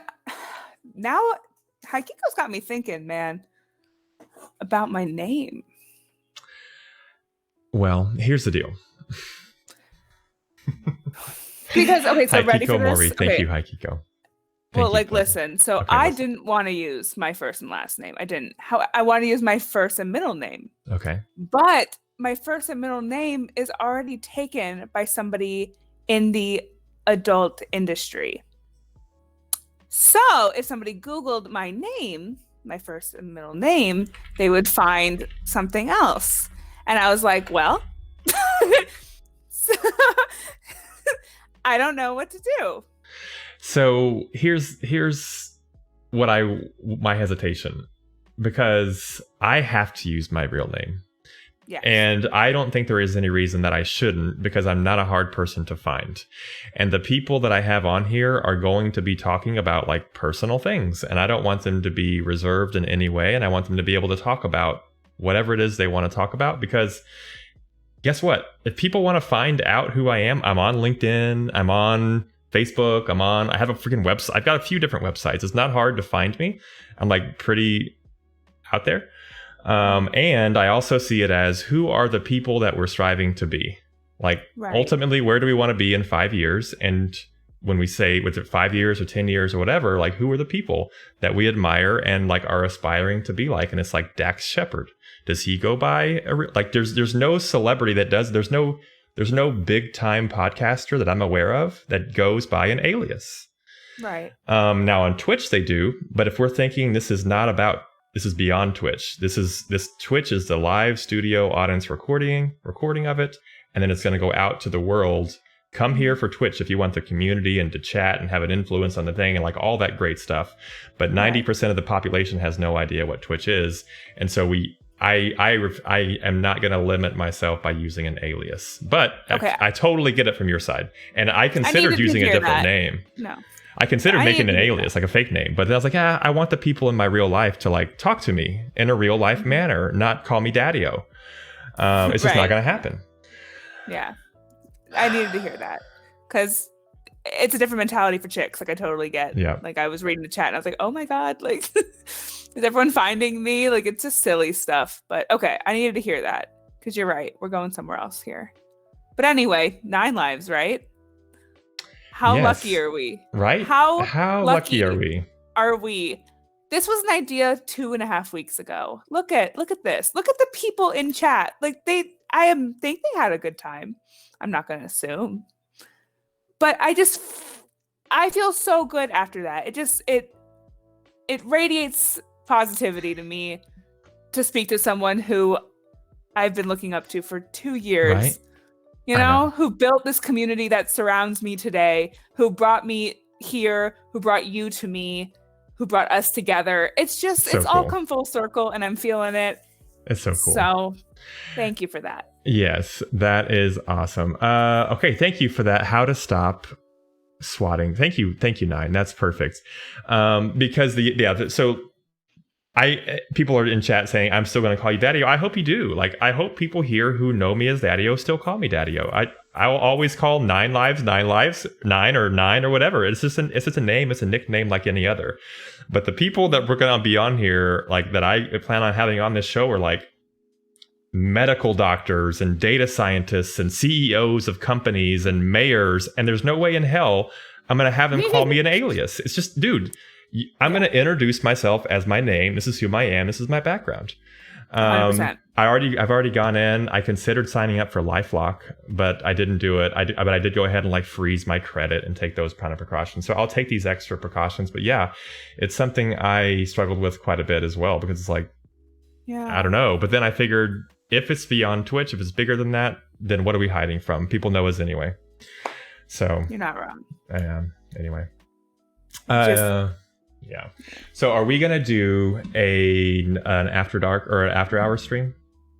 I'm here. I mean, if we Yeah. If we want to take a break, right over to 9, take the over to let's him, do that, because we need to I need a break first of all, but I also want to officially end these things. So it's like, this is the end of episode 1, and that way it can be published, and this is a thing. And then, so the way I see this happening is we'll have our regular things. So we'll have our Thursday night shows, we'll have our Tuesday night shows, or whatever that is. And those will be published to YouTube and Google Podcasts and Apple Tunes and Spotify and all those things. But they'll have a lot of smaller things that won't. That'll be all behind the scenes. It's just a Twitch community thing. So I like that. Oh, live 9 is 5 and minus. Sounds good. 5 minutes, probably. Cool. Nunita, does line piece Lex mean something? I'm not a gamer, but I assume it's a Tetris thing. Yeah. I came up with it. I was sitting alone in my stairwell at my old apartment, and I was like, I need a name. And I came up with that. And I think it stuck. Fine piece. Oh my gosh. Yeah, the fine piece But Lex anyway. is great. Yeah. Line piece Lex. I was like, I don't know. No, it's just me picking. But anyway. How do you feel? I think it was fantastic. I don't think it could have gone any better. I think he was a great first guest. He had so many great things to say. I got us so many clips. The challenge now is going to be going back and like putting them together. But I think what I need to do is like label them as like, what's so great about Yosemite? And then like have 9 telling people what's so great about Yosemite and tag Yosemite on that and stuff like that. And then like, what's it 9's advice for being a good mod? And then like publish that. People should know about it. It should be searchable. It should be on YouTube for like advice that people can find on things. So like I want to package those together for like small little advice packages that people can have for advice from a full-time streamer that's been doing this for a long time and has great success. So I think we can just take those little moments, package them together in a little 5-minute YouTube video and do something. I love with them. that. So it's definitely a full circle moment. This is lovely. Yeah. I'm so excited for what is about to happen.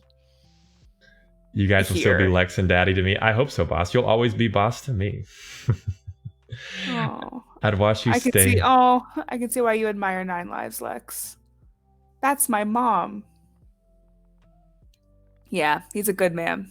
Yeah. It's so cool that we were able to do this. The amazing thing to me was how many things we had in common. Like to hear him talk about lists. I literally was like, what is going on? Since when is 9 the exact same person as Brad? I was like, he's talking, he built his desk. Not literal he makes mom the 9. lists. I know. Same music interests. I'm like, I gotta go. Like, yeah. like this, your interests are the same. But the big interest that I noticed, I was kind of paying attention during your like nerd out session, only a little bit.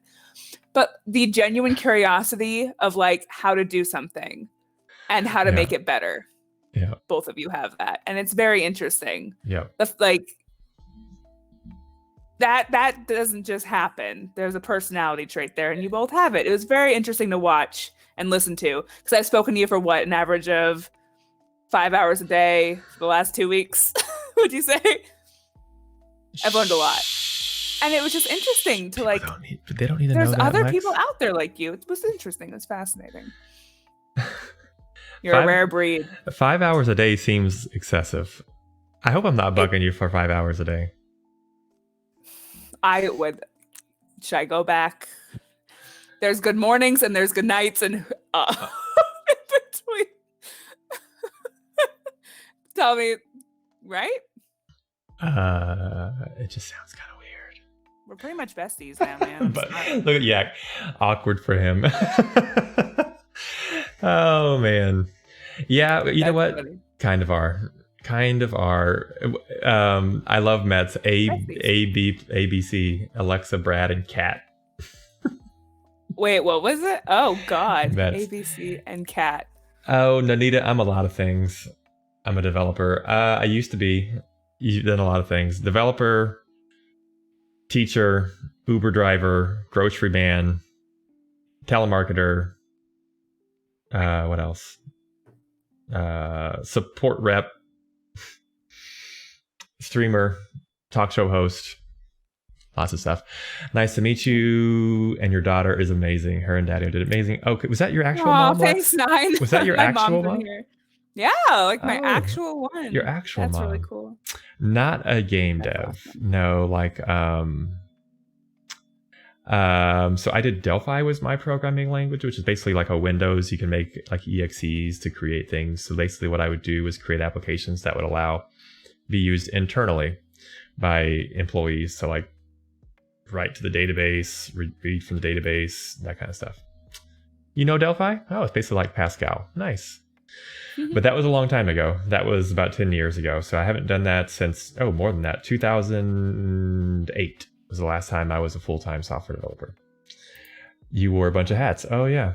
Yep, a bunch of hats. Small company, lots of jobs, and it ended up. I've been at the same company for almost 20 years, which is a crazy thing. Mm-hmm. Digital artist, graphic designer, and a streamer. Man, look at that. That's so cool. Yeah, your background's pretty impressive. We could go for hours just talking about. I know. So if we do come back, I'll tell you what. We need to think about what we're going to talk about, because I definitely want. I want the break. I need the break. I need to get out of this chair. So weakness of mine is not being able. I don't know how Nine does it, but I also think it'd be fun to come back and just hang out for a bit. It'd be pretty unofficial. I'm super down. Yeah. I'm So here, come on, Nine. Where you at? I think he's on. Is he on? Okay, he is. Okay, we are writing 9 lives, guys. So hang out with 9. Don't come back here. But if you are new here, and I've never done this, Lex, I'm bad at it, but I'll try. If you are new, I wouldn't mind if you gave us a follow.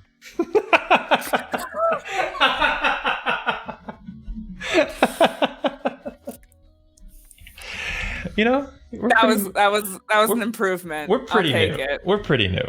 You're doing great. We could use the follows. All right, we're We gonna could rate use the Mr. 9 follows. Lives. Well, what's exciting is next week, Brad's wife is going to be on, so that'll be fun. So Thursday please, nights. Yeah, my so wife check is that next. out. Give us a follow and follow us on Instagram. We have a new Instagram today. Tell me more TV. So. You're in charge of these things from now on. All right, we'll see. We're gonna do this. Let me stop this. Deal. And